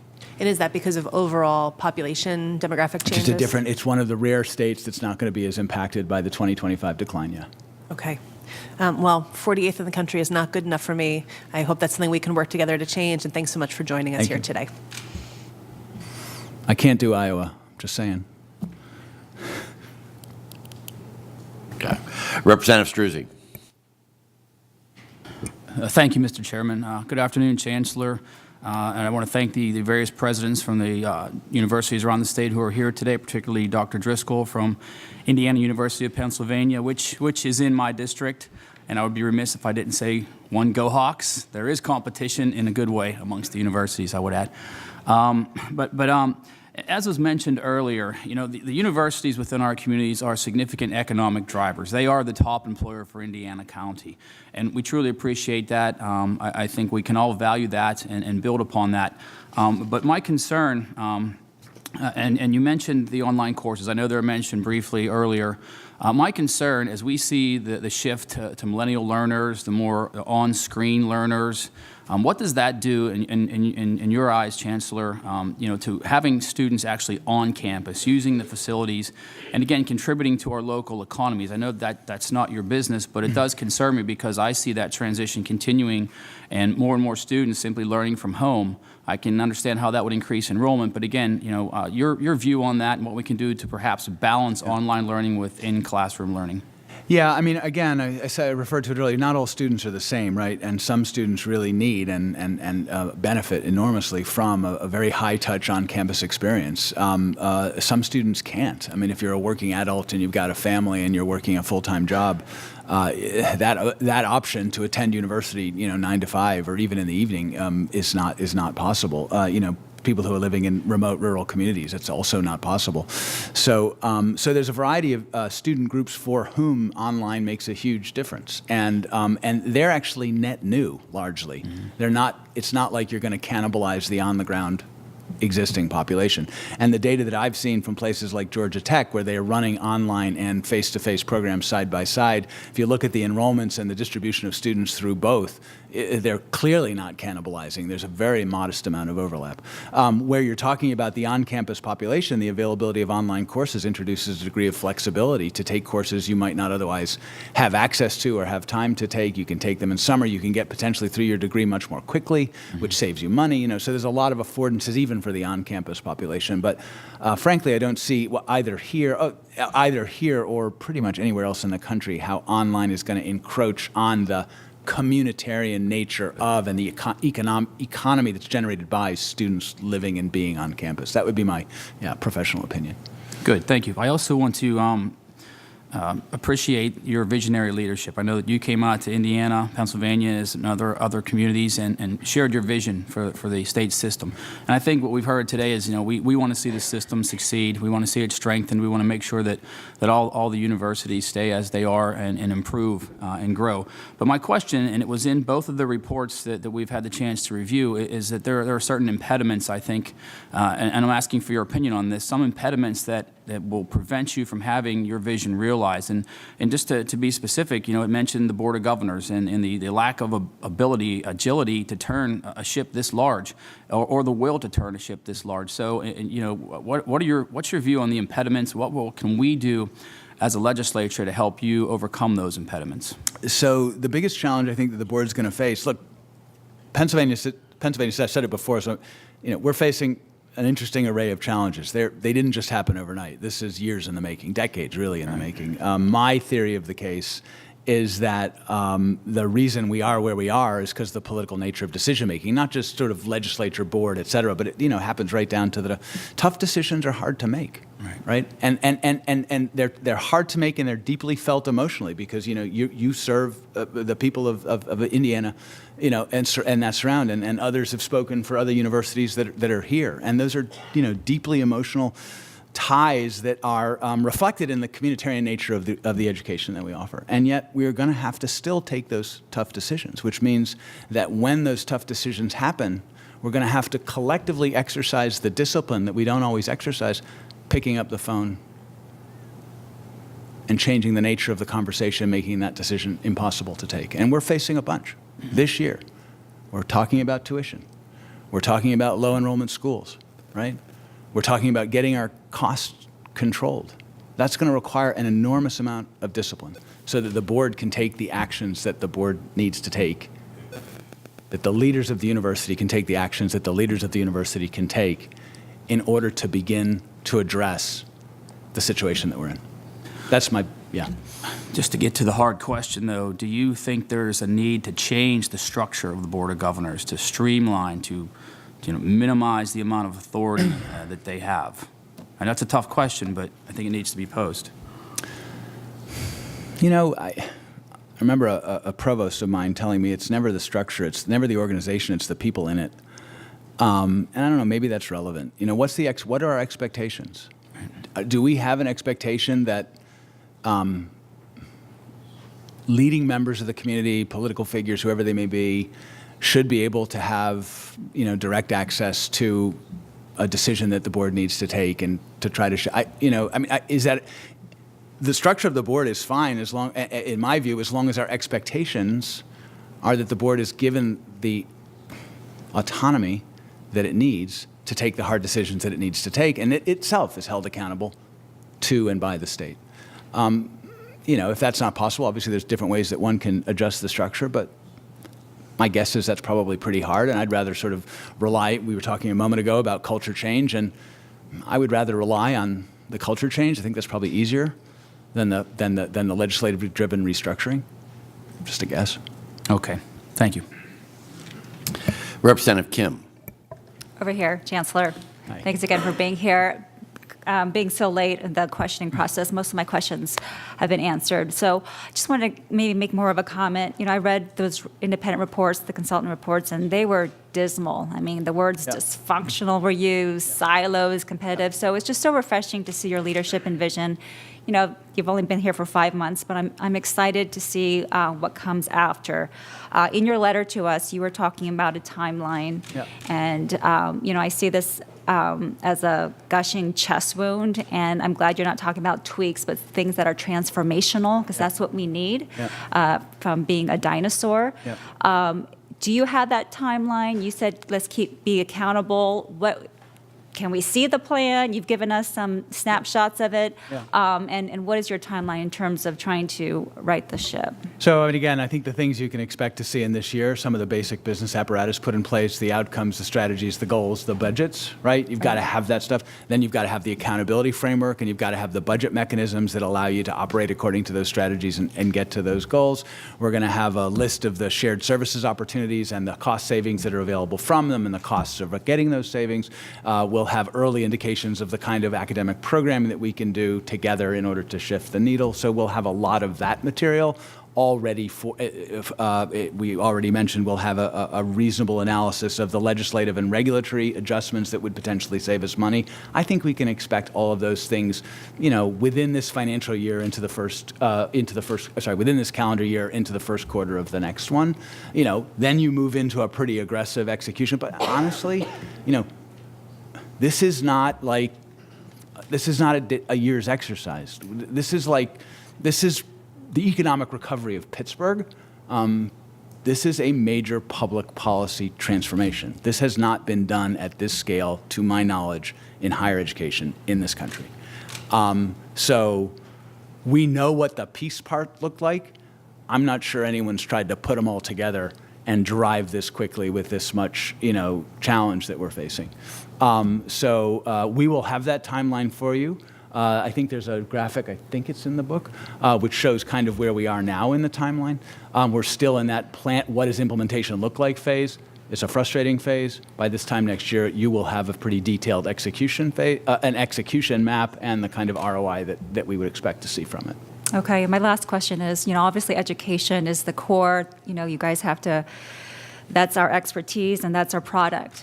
But as you're talking about, some of our campuses are about 100 years old. Yeah. And now you're competing, like I have a university called HU, Harrisburg University, that is, urban city, doesn't have a cafeteria. Other campuses have climbing walls. Their dormitories probably look better than my own room.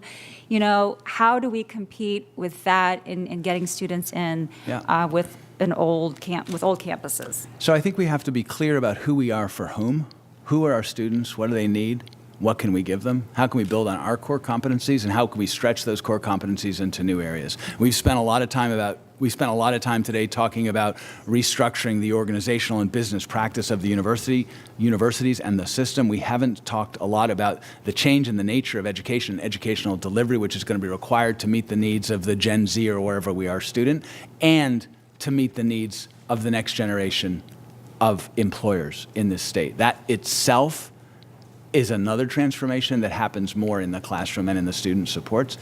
We have to get the ship in order as we're beginning to address those aspects as well. Very good. Thank you so much. Thank you, Chairman. Representative James. Chancellor, good afternoon. Thank you, Mr. Chairman. Welcome all the presidents from the various colleges. I would like to acknowledge Dr. Dale Pearson, Clarion University, Fly Eagles Fly. Chancellor, I've been talking to different people explaining that your background is one of the business world. You're accustomed to success, and we should be excited that you are here because you're going to be bringing new ideas. And I think the work that you and your staff did preparatory to today's talk begins to show folks that. So thank you for that.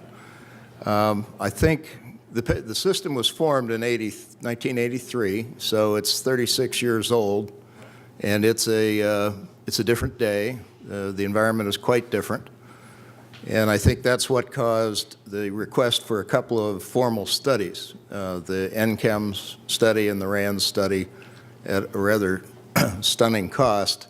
I got a couple sentences here, not a lot, but I'd like to read a couple quotes of the findings from the NCHEM statement. It's on page 22. It says, collective bargaining agreements have also enshrined requirements that handicap the ability of institutions to address local issues and to swiftly respond to local opportunities. A salary schedule that is the same for all disciplines and ignores differences across Pennsylvania in prevailing wage and cost of living constrains the development of some programs.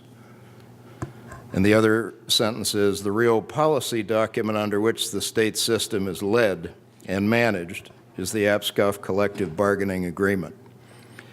When 3 out of every 4 of the dollars that we send you go into salaries and benefits, it's pretty easy to find a place to begin working. And when you start your comments today saying we're never going to close any of our schools, and then couple that with the comments about the collective bargaining agreement, it's very difficult to square those two in conversation. Can you address this concept and give us your thoughts on that? Yeah, I mean, I think there's a couple things going on. So one of them is we're clearly going to have to align our costs with our enrollment levels. We haven't done that. And there's a variety of ways to do that. And, salaries and benefits is certainly one. We cannot continue, I think the number in my head is that our enrollments have declined 18%. Our headcount has declined 8%. And so as you've seen in the numbers, our costs per employee, someone mentioned it, our costs per employee are going up. I mean, it's not a sustainable modality unless we continue dramatically to grow our enrollments. We're going to have to address that. We're going to have to address our costs generally speaking, not just in salaries. I think there's a second question about whether the CBA impedes us from doing what we need to do to become a sharing system. And I try to look at it and have spent quite a bit of time on it and with presidents and union leadership asking that question. What is it that we're trying to accomplish, and where is it specifically that the collective bargaining agreement stands in our way? And where it appears to stand in our way are these issues of management, effective implementation of the tools that we have, or are they issues of impediment, i.e. collective bargaining agreement, which actually does prohibit us from moving forward. I don't have answers to those questions. I have hypotheses about them. I'm happy to share them with you. But that's where, then I mentioned the third point, and that's where I mentioned earlier, I mean, these are issues that we're going to have to work collaboratively with ABSCUF to address. Our inability to work collaboratively with ABSCUF leadership in particular to address these issues will, in my view, undermine our ability to succeed. That unless we're able to change our relationship and change the nature of our relationship and work together to solve these problems, this is a fool's errand. I also believe that we've made enormous progress, even in the time that I've been here, in beginning to address those relational issues. I think the interest-based bargaining that we talked about earlier is a major step in that direction. Engaging with ABSCUF leadership in understanding together where we are financially and where how we are doing with our students, I think is a major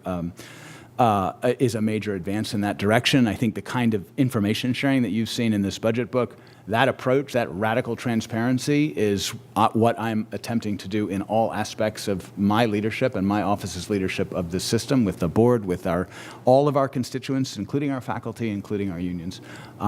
These are collective problems. We have to address them together. The two studies were pretty long on finding and enumerating our problems, but very short on coming up with solutions, and I was very sorry to see that. Yeah. 1 out of every 6 legislators in this building is a product of your system. Yeah. And we want you to succeed. Thank you. Thank you, Mr. Chairman. Before I move on to the next questioner, I wanted to recognize our Chief Clerk of the House of Representatives, who is a graduate of Indiana University of Pennsylvania, David Redicliffe. David, the next. Yeah. The next representative is Representative Gobler for comments and speak. Thank you, Mr. Chairman, and thank you, Mr. Chancellor. It really is a pleasure to get to see you in this context, and it was a pleasure meeting you about a week ago when we had the opportunity to have a meet and greet, and I really thought that was very great of you to start showing your style of leadership. As was previously mentioned, your book is very much unlike other materials we've received, and I think it shows the diligence that you're putting in. I think we have reasons to be optimistic about the future of your leadership. And starting out with quotes like, I hear you, I agree with you, it's a really good first step. So I think we have reasons to be to be optimistic about where we're headed, but certainly we have a structure here that, as you've mentioned, brings great challenges. And so I wanted to dig a little bit deeper into those challenges, especially with the challenge that lies in front of us in this committee over the next few months with the budgeting process.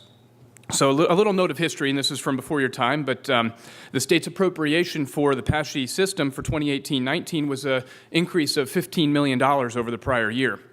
The union contract for that same time frame included pay raise that amounted to a total cost increase of about $19 million.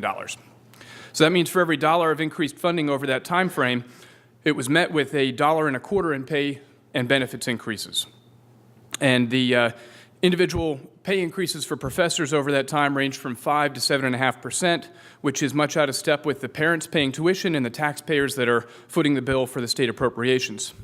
As Representative Brown had previously mentioned, your predecessor last year described a disconnect between the negotiation of labor contracts and the budgeting process that enables those contracts to be funded. Additionally, at 13 of the 14 institutions in the system, expenses exceeded revenue. System-wide enrollment has declined by over 21,000 students over the last several years. That's a loss of nearly 1/5 of enrollment since 2010. So with the system's status quo facing deficits, does a $15 million state increase funding a $19 million pay raise make sense? And what can be done to address this disconnect that your predecessor mentioned? So a lot of things going on there too. So let me start with the obvious. We need to align our costs with our enrollment. Forget enrollment. We need to align our costs with our revenue, right? Wherever the sources of that revenue come from, and that revenue is driven by enrollment. And that's true all over the shop. And there are any number of expenditures you could point to over the last year which would account for the $15 million and you'd maybe ask questions about how they were spent as well, and you probably should. So that's something we need to get our arms around. I think the second question, the second aspect we've touched on before, is that our success is a collective responsibility. It's our collective accountability, right? I'm happy to lead. I require, we've talked a lot about presidents working together in new ways. It's going to require our working with our union leadership in wholly new ways. And we're putting in place that kind of collaborative infrastructure. And, you know, and there's only so many places to spend money. If you put it in somewhere, it's got to come out of somewhere else because of the reasons that you've addressed. Yeah. And I appreciate that. So certainly aligning costs with enrollment, I think, is a theme that we've heard from this hearing, and I think it's something that will certainly be a welcome conversation going forward. And that being said, the budget request from PASHE is for an 8.1% increase this year. I believe the governor's budget includes a 1.5% increase. And so I guess my question related to those proposals out there, if the budget this year authorizes an increase of any sort, what sort of assurances can you give us that the funds will be used to strengthen the system rather than creating further structural imbalance? And furthermore, how can we square a funding increase request against declining enrollment and the need to align those two? Yeah. So I submitted that appropriations request in my first month. Understood, that's a challenge. It was a challenge. It's a cost to carry. It is not outcomes-oriented or goal-driven. My intention is to never submit another request like that. I'm not going to make it for October, but I will make it for the next October, and I may be able to have a revision by February because of the work that I'm doing with my colleagues and their staff. So I think that's a modest step. I'm sorry, I forgot the question. Just how can we receive assurances that going forward that the funding increase will be aligned with strengthening the system rather than? I'll be able to submit with the October appropriations process. You will have a clear understanding of what the execution path looks like for this redesign and what the ROI is on that. You will have a clear understanding of what our accountability structure and performance management systems are and what they will look like. And you'll have a clear understanding of what our shared services potential return on investment will look like. You'll have a better understanding overall of what our budget and our budget trade-off decisions have been so that we can have a reasonable conversation, not about the overall budget and how it aligns with our revenues, but about the overall budget and how specific allocations suggested within it align with and help us achieve specific goals. Does that make sense? Yeah, I appreciate that. I think this is a helpful trajectory for us to get started. Obviously, there's a lot of work to do. I commend you for taking it on. Thank you. Thanks so much. Representative Greiner. Thank you, Mr. Chairman, and thank you, Mr. Chancellor, for being here today. And I guess I'll start off by saying I think we found out today the system needs overhauled, and I'm glad that you're willing to delve into it and take a look at that. And you know, in background, I worked with a lot of businesses. I'll be quite honest. If we had a number of businesses like this, we'd be closing a couple down. I know education's not necessarily the same as private industry, but you know, at least we're going to look at it extensively. I do want to follow up on my colleagues' comments here, and we brought it up earlier.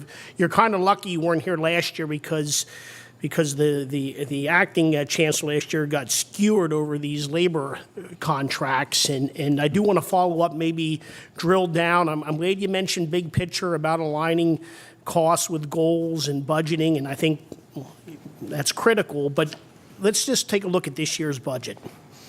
The governor proposed a $7 million increase in this budget. Is that going to cover, I mean, and maybe we don't know this yet, but is that going to cover the additional costs of a labor contract that's coming due here in the next few months? The answer is I don't know, because I don't know what the labor contract looks like. Well, let me just, you know, because we have to try to figure out and try to come up with a budget here, you know, as a legislature.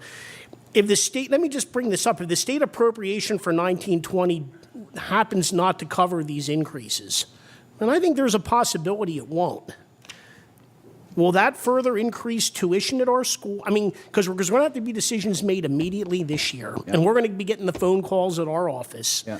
Is there going to be increased tuition, or are we going to be able to necessitate the additional cuts necessary immediately to be able to do that? Yeah. So, like I said, I appreciate we're looking big picture, but we have some immediate needs we need to look at right now. Yeah. So I will be honest with you now and forever. Next year's going to be tough.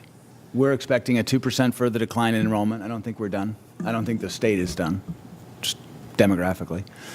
I mean, I don't think we've hit bottom. As I've said before, we have to be super careful about tuition because all the data that I see suggests that we're maxed out with large parts, key market. So if I do that math, that's not great math, right? It doesn't have a good result. And the ROI that we're looking for from shared services, the enrollment growth that we're looking for from retention efforts and new enrollment, you're talking 2-3 years out, right? So the next couple of years are really hard. And that's true with or without an increase. Yeah, like I said, I think everybody has interest in funding education, but it gets frustrating when as I think my predecessor before had made a comment, what percentage goes to salaries and benefits, and it really doesn't, it's not going to the schools and helping the kids as much as maybe it should be. And I just want to, I guess he's kind of laughing at me there now, but. Yeah, Representative James, I guess it was.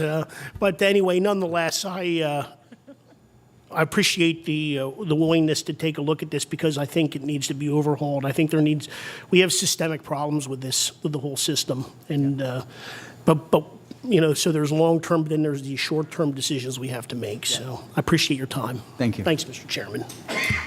We have two people who have asked for a follow-up question. I have Representative Topper first. Thank you, Mr. Chairman. And I agree with Representative Gobler. Your performance here today has certainly given me faith. I don't know if it's given me $37.7 million worth of it yet, but if I could summarize, I think what you're asking is that's the money that you think will cover the past mistakes, but that going forward won't be necessary. First of all, is that a fair assessment? We're trying to, get us through to a point where you think real transformational change can take place. Because that's what we need to know when we're appropriating money. I know. That is the goal that we're getting to. So this is a cost to carry budget. It is built on an internal budgeting process which is imperfect. It is imperfect because for all the reasons we've discussed. It doesn't have alignment with goals. It's not done in a way which allows for complete transparency around trade-off decisions, et cetera. So that's what we have in front of us. It's a cost-to-carry budget, and factored into it is a 2% enrollment decline for in-state undergraduate students, and the thought that we really can't raise tuition on students from families earning under $110,000, which is where we're seeing the decline. So that's what the budget we have. And we're doing all this when Representative Fritz asked you the question. You gave a very straightforward answer. Yeah. Is our market oversaturated? Do we have too many colleges, period, universities? You said yes. Yeah, I believe. And also you've said that it doesn't make sense to close any of them. So my question would be, do you agree with me that perhaps we don't have too many, perhaps we have too many that are doing the same thing? In other words, can we have some of our universities, whether they be state system, or specifically state system, we're talking about PASHE, that can be retooled so that they can be functional and not doing the exact same thing that everyone else is doing, because I think we do have an oversaturated market. And the infrastructure of a sharing system is agnostic about who uses it and how. It drives down the cost of use and delivery, right? So that you, in a platform, if I think of Amazon Web Services is what's in my head when I think of the infrastructure that a sharing system needs. It has both back office and academic programming functionality, and you can build a university or a college or any amount of educational programming upon it, and you can, and it doesn't need only to be available to the universities of a single system. Okay. It is a step in that direction. I appreciate that. I know we have to move on. You and I could maybe. I look forward to or look, Mr. Chairman, maybe we keep talking about giving more time. Perhaps this fall we could have an appropriations hearing somewhere specifically focused on this. I think that would be helpful. See how we're doing. Make sure we can continue that conversation. Thank you. Thank you. We'll take that under advisement, definitely. Maybe we'll go to IUP. Anyway, Representative Delozer. Thank you, Mr. Chairman. I appreciate the opportunity to ask another question. I know last time we were focused on dollars. I'm going a little bit off of that. The idea behind having safety on our campuses. One of the issues that I asked your predecessor and that I wanted to make sure I asked you as well and drive home, that gets the importance of it and also get your feedback on, is sexual assault on our college campuses and the awareness of it and the environment. I don't by any means mean to say that our universities are responsible for the actions of others, but we are responsible for the environment that our students are in. And I would ask, as we well know, 1 in 5 women on college campuses and 1 in 16 men are victims of sexual assault. Who reports it and who does not make it two very separate battles that we have to fight. But many times, as we have found, they will report knowing what they have seen go before them. So that environment, their receptiveness, and also if you could speak to the relationships with our university police and the relationships they have with the municipal police that surround them, because as you well know, a university system is private. The municipal police is a public and right to know. And I don't want high numbers, because high numbers certainly don't indicate that there's high amounts. It just means that campus actually might take it more seriously because they're willing to identify the fact that they have an issue and they're dealing with it. So numbers aren't my issue. My issue is just the environment and our students. And having a student that will be attending a state university next year, I have heard it from other parents. It's an issue that I'm very, very passionate about as to protecting our students with date rape and many other issues that go along with that. Yeah, no, and obviously important to be that concerned. I mean, safety is really paramount to all of our universities, safety not only of our students but our employees. I have been impressed, quite frankly, with our university police. They are well trained, and first of all, they're professional. Second of all, they're well trained in community policing. My impression is that the relationships with the community police are good. They vary as everything else does across campuses, but largely very strong. Our policy environments seem to me to be largely intact. The one thing I will report, which I was actually found quite remarkable, is that the level of engagement among students on this issue is high in a very good way. And not just on 1 or 2 universities, but it is a topic I did, I did sessions with students at every university. And really were led by them, topics of their concern, et cetera. I had a couple of stock questions. It was interesting to me how often this came up and how engaged students were. They typically were in leadership positions, but how engaged students were in communicating with their faculty and their administration about ways to improve and better align the various services that exist at university levels. And what were some of those suggestions, if I may ask? A lot of it focused on awareness raising, information, a lot of support, victim support, as you'd expect. Well, knowing where to go is yeah. paramount to being able to get the resources that may be available and many not know about it. And in many times they feel they're the only one. Yeah. And they feel they won't be believed. Yeah. But, hopefully more and more that environment is shown that they will stand behind and not hide behind numbers, that the university is willing to stand up for them. I think that many times, those actions can be held accountable. But I would just raise that issue, the buddy systems, the training of RAs and the ability for those leaderships within the dorms.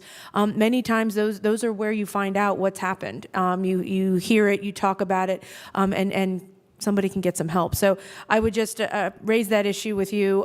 Thank you for asking those questions on campus and having that dialogue, because the more awareness we have out there. Also, I would just throw out there the resources that are already in the community. Yeah. There are many, PCAR and many of those local, they're more than willing to help. And rather, not step on toes and the university and its enclave and having separate, if we can work those partnerships, it saves resources as well as get the services that are necessary. Great. So thank you very much. Thank you. Representative Bradford. Thank you, Chairman. Chancellor, I want to thank you again for the opportunity to meet before the hearing, and I was actually telling my committee members before the hearing, actually, what an impressive job I think you've done in a short amount of time building trust within the system and frankly, with the labor unions. And I think you should be credited, frankly, for bringing a breath of fresh air, and I think I'm glad to hear in a bipartisan way people recognizing the strides you're making in light of being handed not the greatest situation to deal with. So I know everyone wishes you all the best in dealing with the challenges, demographic, tuition, student debt, labor challenges, all that's rolled into one big sandwich for you. So I know I wish you well. The one thing I want to say in terms of just bringing some context, and obviously I think you have hit the right chord about aligning costs and revenue, and I think we should have a historic talk about revenue too, and maybe it should be more than a footnote, but it's one that needs to be added. Obviously, revenues today, state support is lower than it's been even a decade ago. So when we talk about pressures on student debt, and we talk about pressures on unions and on the workforce, I think we also need to look in the mirror a little bit. This legislature has not an insignificant amount of culpability in the challenges we find ourselves in. Now, granted, there are huge challenges in demographics that is not unique to the state system, and they need to be addressed. And again, I think you're the right man for the job. But this legislature needs to only look at, I believe, page 22 in your book to get a feel for what real cuts in higher education look like. And we need to have an honest discussion with FIA coming in next about student debt and what the role of pulling back on higher ed support looks like. These challenges, again, would not disappear if today we dropped $100 million into the system and tried to hold the system harmless from cuts that have been suffered over many years. And we've obviously made some progress in bringing revenue back into a line with expenditures as opposed to cutting down to a number.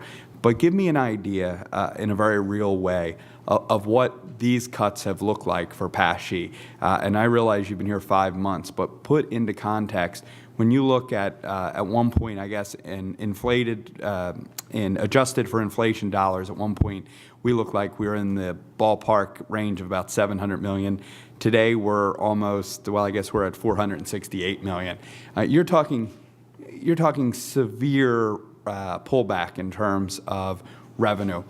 What role does that play in this? We've talked about demographics, but talk about state support and what that looks like in other states, more progressive states, what that looks like in terms of student debt and the challenges you now face. Yeah, so, it shows up everywhere. Our student debt load is high, significantly higher than the national average. It's significantly higher than it is for our comparative.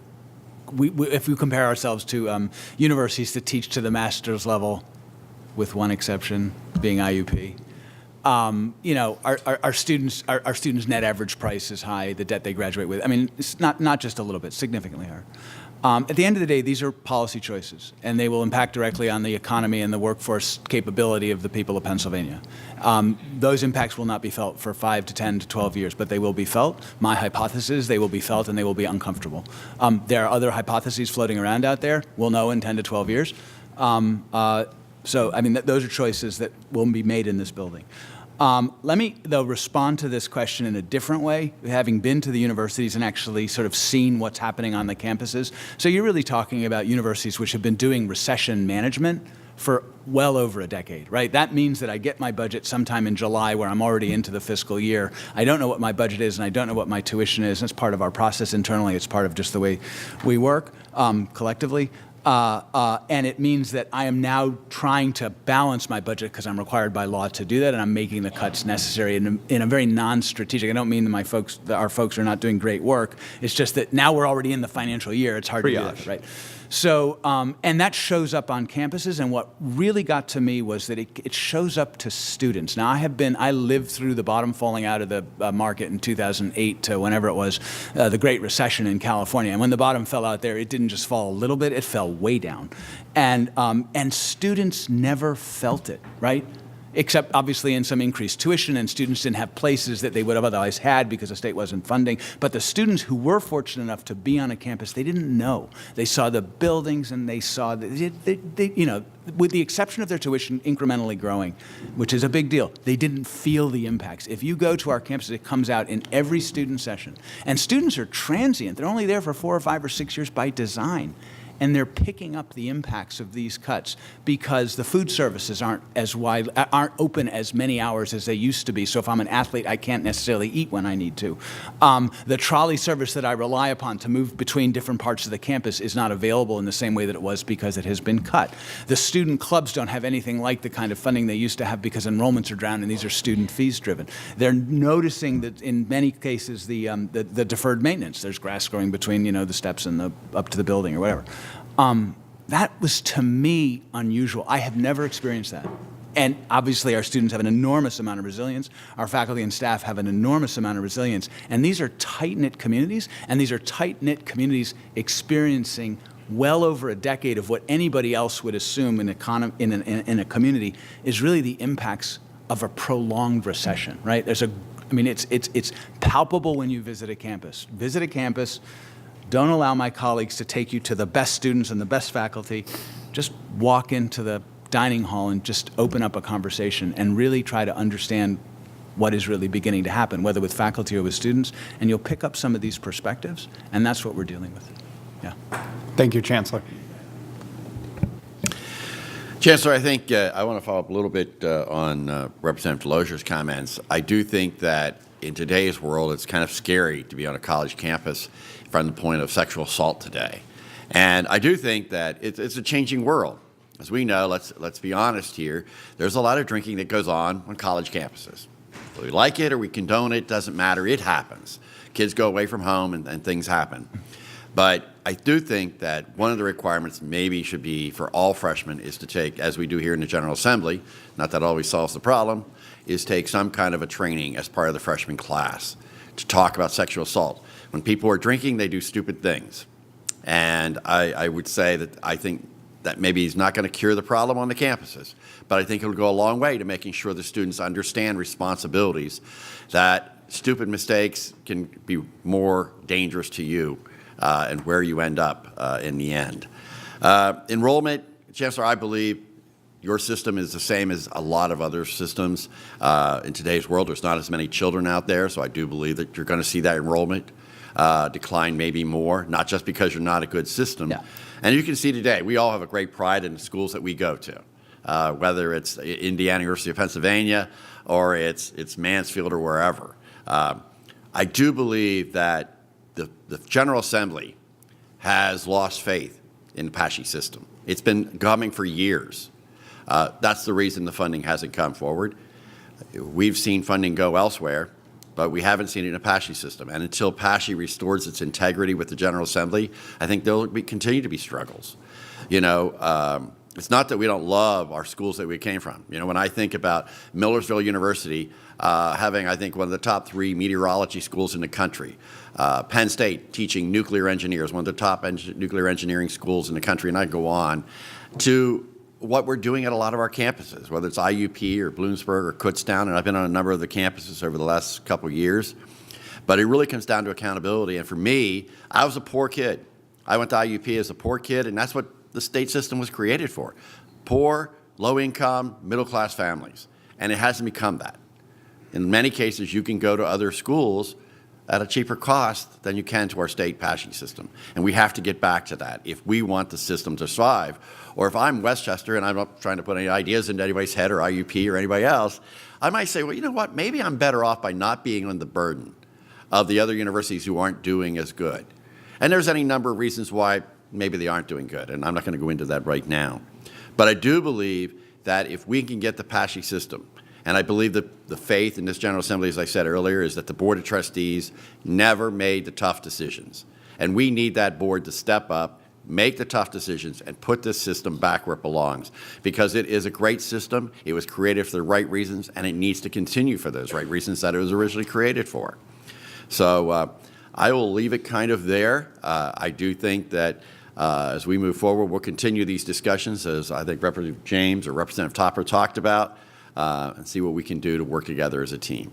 Chancellor, I thank you and the university presidents for their time being here today as well, and look forward to working with you. Thanks so much. Thank you. Thank you.